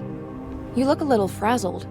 Just stupid telephone. I know. I tried calling the police earlier. The telephone is completely dead. It's not... Yeah, no, the telephone isn't working.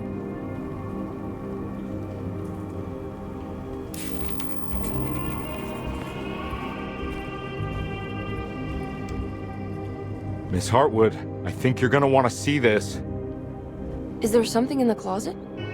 Yeah, there is. You don't see the very obvious gate leading to whatever Jeremy's madness is serving up next? I don't understand. Are you making some kind of fashion metaphor? I'm sorry, I don't have time for this. Can you just tell me what you're doing? You don't see this! It's fine.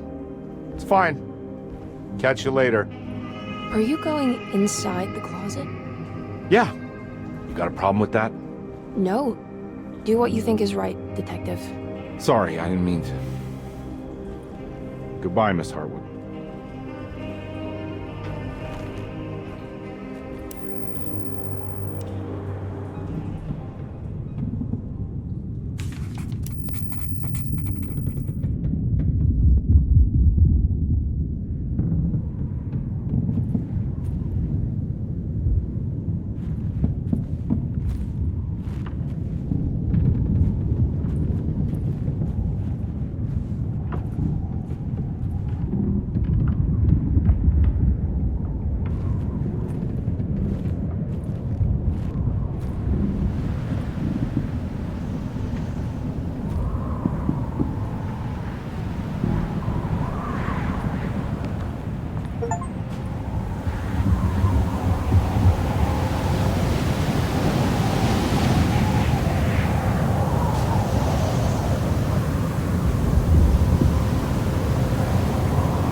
Found the ancient stellarium perched on a cliff facing the Arctic Ocean after a day of sailing due north of the Eskimo encampment. Jacob van Oostad was our most keen member of the expedition. He had been chasing down the source of a peculiar type of crystallized metal present in several sacred items among the natives on the northeast coast of Greenland. The site was a remarkable find for any explorer, and we were all enraptured in our search for enlightenment and meaning. The surviving architecture seemed almost unearthly in origin and astonishingly sophisticated. The metal Jacob was searching for was abundant, almost ubiquitous. We were so taken by our find that we were surprised by the sun falling below the horizon. As we quickly picked up our gear, ready to head back to our camp, Jacob van Oostad declared that he wanted to stay. He was adamant. We begged him to reconsider. The night would be getting colder by the hour, and we feared for all our safety. Jacob refused, threatening us with violence if we wouldn't leave him alone. As the snowfall turned heavier, we left him there on his own. The next day, the weather became worse, and we had to spend hours enforcing our shelter as our tents became increasingly useless.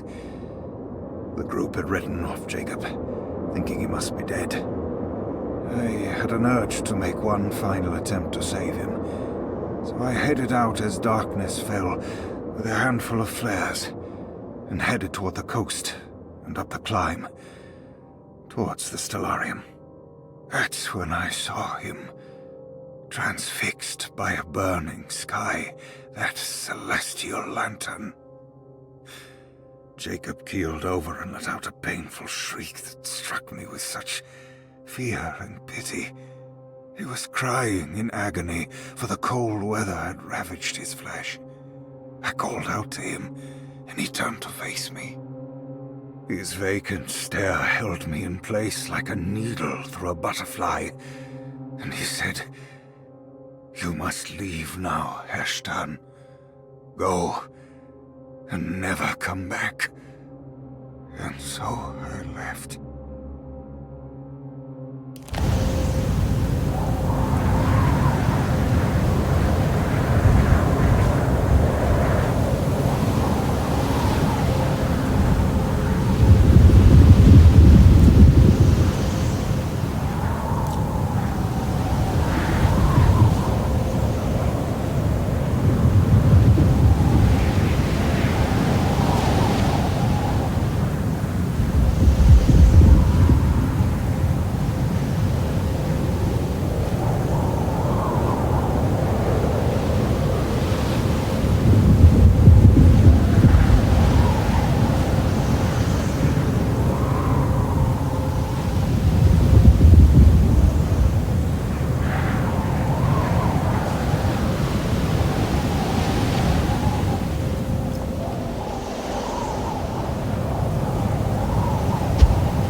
Hey, you!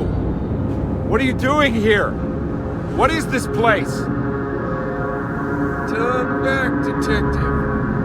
You're not wanted here. Whoa, take it easy. I'm not your enemy. Oh, you're wrong, detective. You're wrong.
The Taurus.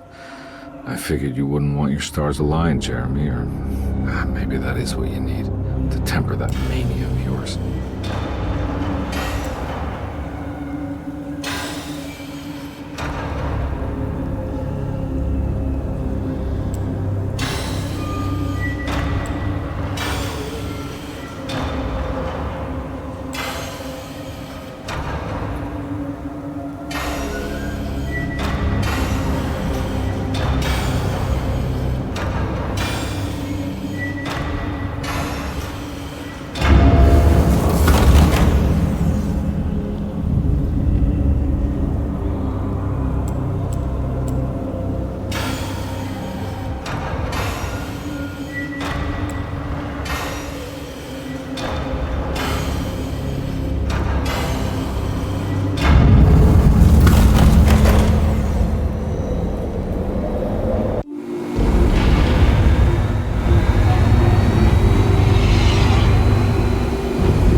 all out of bullets.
Everything! Aren't you happy? Stupid charlatan! What more do you want from me? You want me to lose my mind? Oh, my lord! Doctor! Baptiste! Quick! Jesus. What were you thinking, Carnby?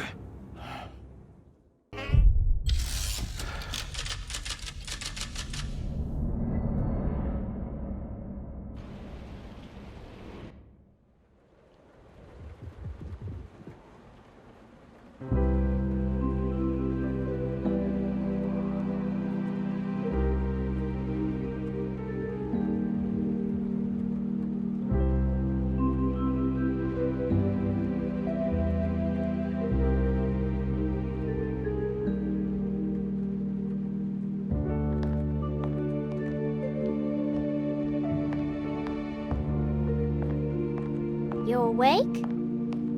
You are awake. Mr. Carnby's up. Hey, buddy. I thought you'd be knocked out for the rest of the night. Come on out and join us, will you? I'll save you some gumbo. Good to have you back. You gave us all a good scare. What happened? You had a psychological breakdown. Sorry for manhandling you, but you were being violent. You stabbed Jeremy and then punched Dr. Gray. Are they okay? Jeremy's a little strange, but everything's back to normal. Really?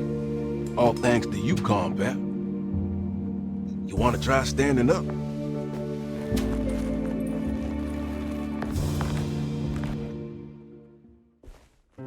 Well, if it isn't the hero of the day. How are you feeling, Detective? Never better. How about you two? Hey, Jeremy, I didn't do too much damage, did I?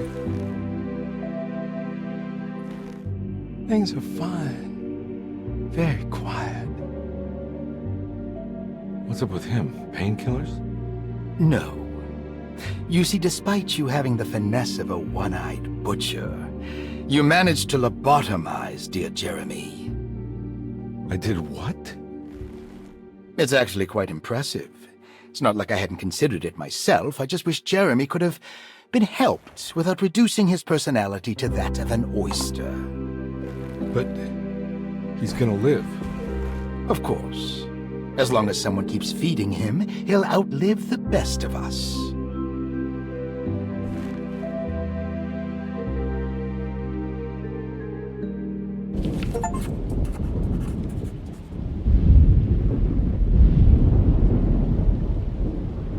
Does Emily know about Jeremy's condition?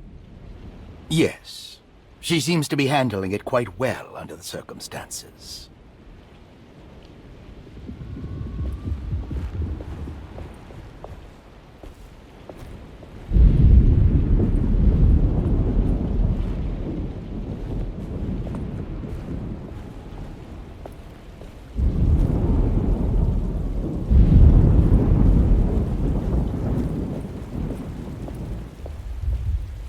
Good to see you back on your feet, Detective.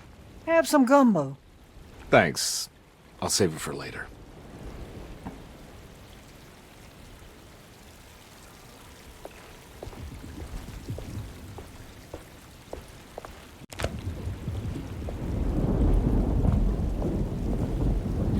tell me what the hell's about to happen here. Every year we have a little turn-the-page ceremony by the tree. It's symbolical. It's like life has its cycles of grief and happiness. You know? Just like a tree facing the seasons. Things change, but remain the same.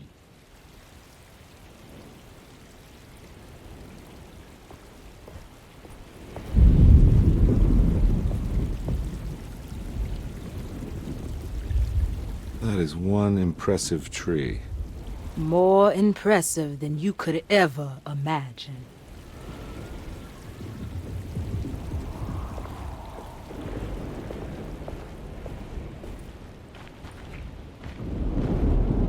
Hey, kid. What are you up to? Preparing for the ceremony. I don't want to disappoint Mother.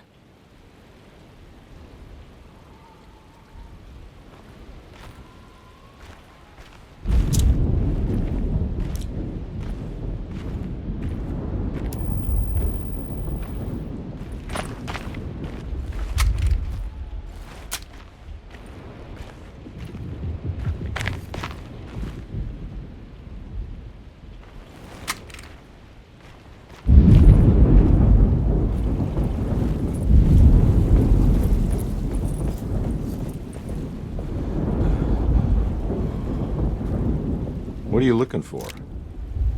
Just keeping an eye out for the storm. Radio says it could be a wild one.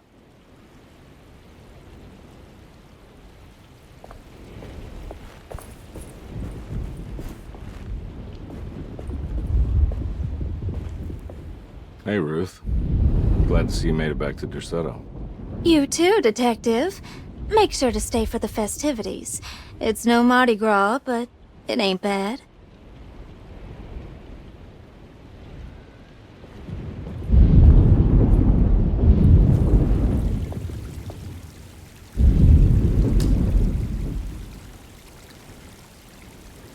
Everyone knows what to do? Y'all know the new words. Mrs. Thompson, we talked about this. I'm not sure everyone is comfortable. Doctor, I insist. This is important. We've waited for so long, Doctor. Let's just go with the old song. Not every change is an improvement. Boss, good or bad, you need to move forward.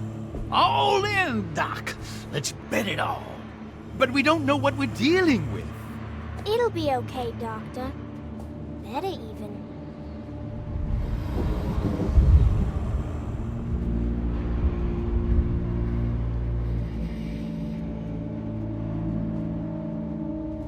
Ever there praises in abundance to the black goat of the woods. Hear us, Mother. Take pity on us. Take pity on us. Ever there praises in abundance to the black goat of the woods.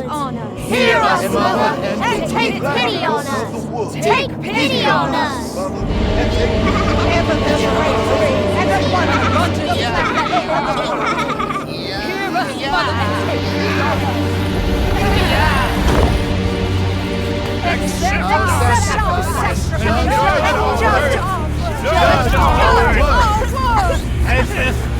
Stop! Are you crazy? This here's what he's the habit Carnby. Grace! Stop! Stop! Shoot the ground! Shoot the ground!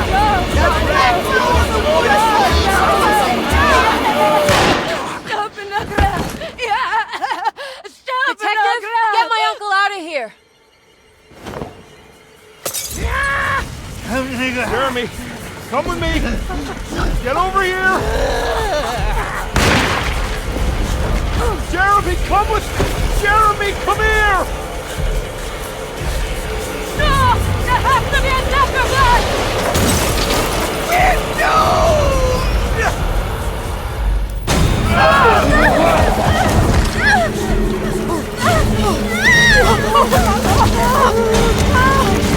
Jeremy!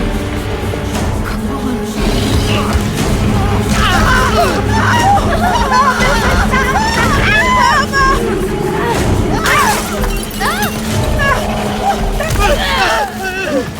Whoa!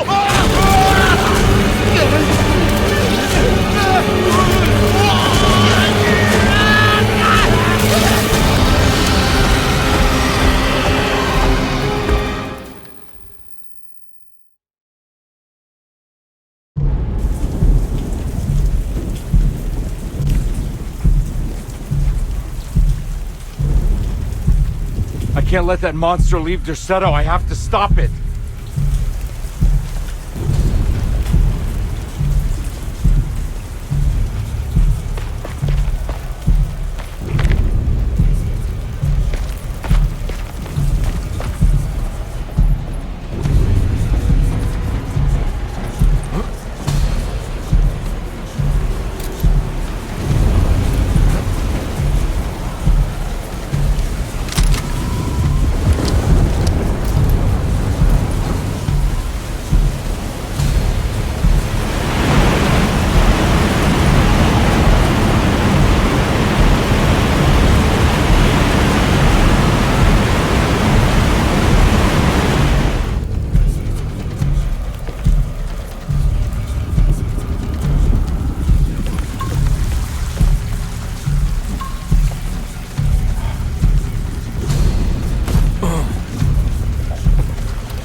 Detective! Oh, what the hell was that? I tried to tell you. There was so much evidence. Their devotion to the Black Goat was like nothing I've ever seen before. I felt so dumb believing any of it, but I'm glad I did. Are you okay? Everything is out of order. This isn't the way the story goes. I shouldn't be alive. Yeah. Well, you're welcome, buddy. How are you doing, sweetie? I kinda like it. You ruined everything, but I'm not mad.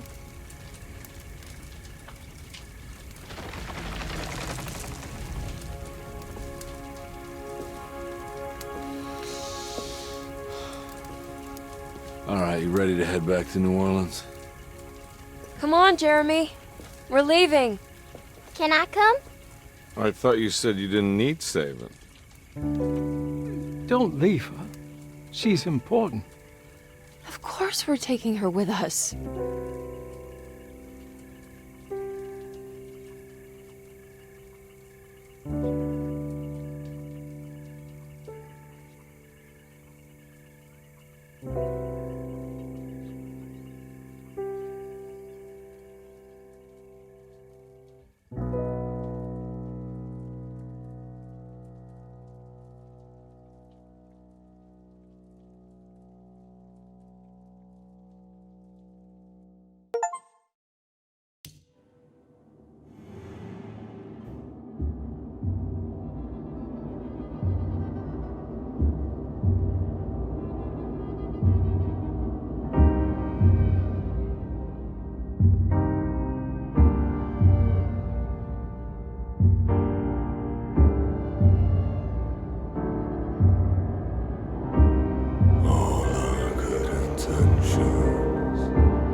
you.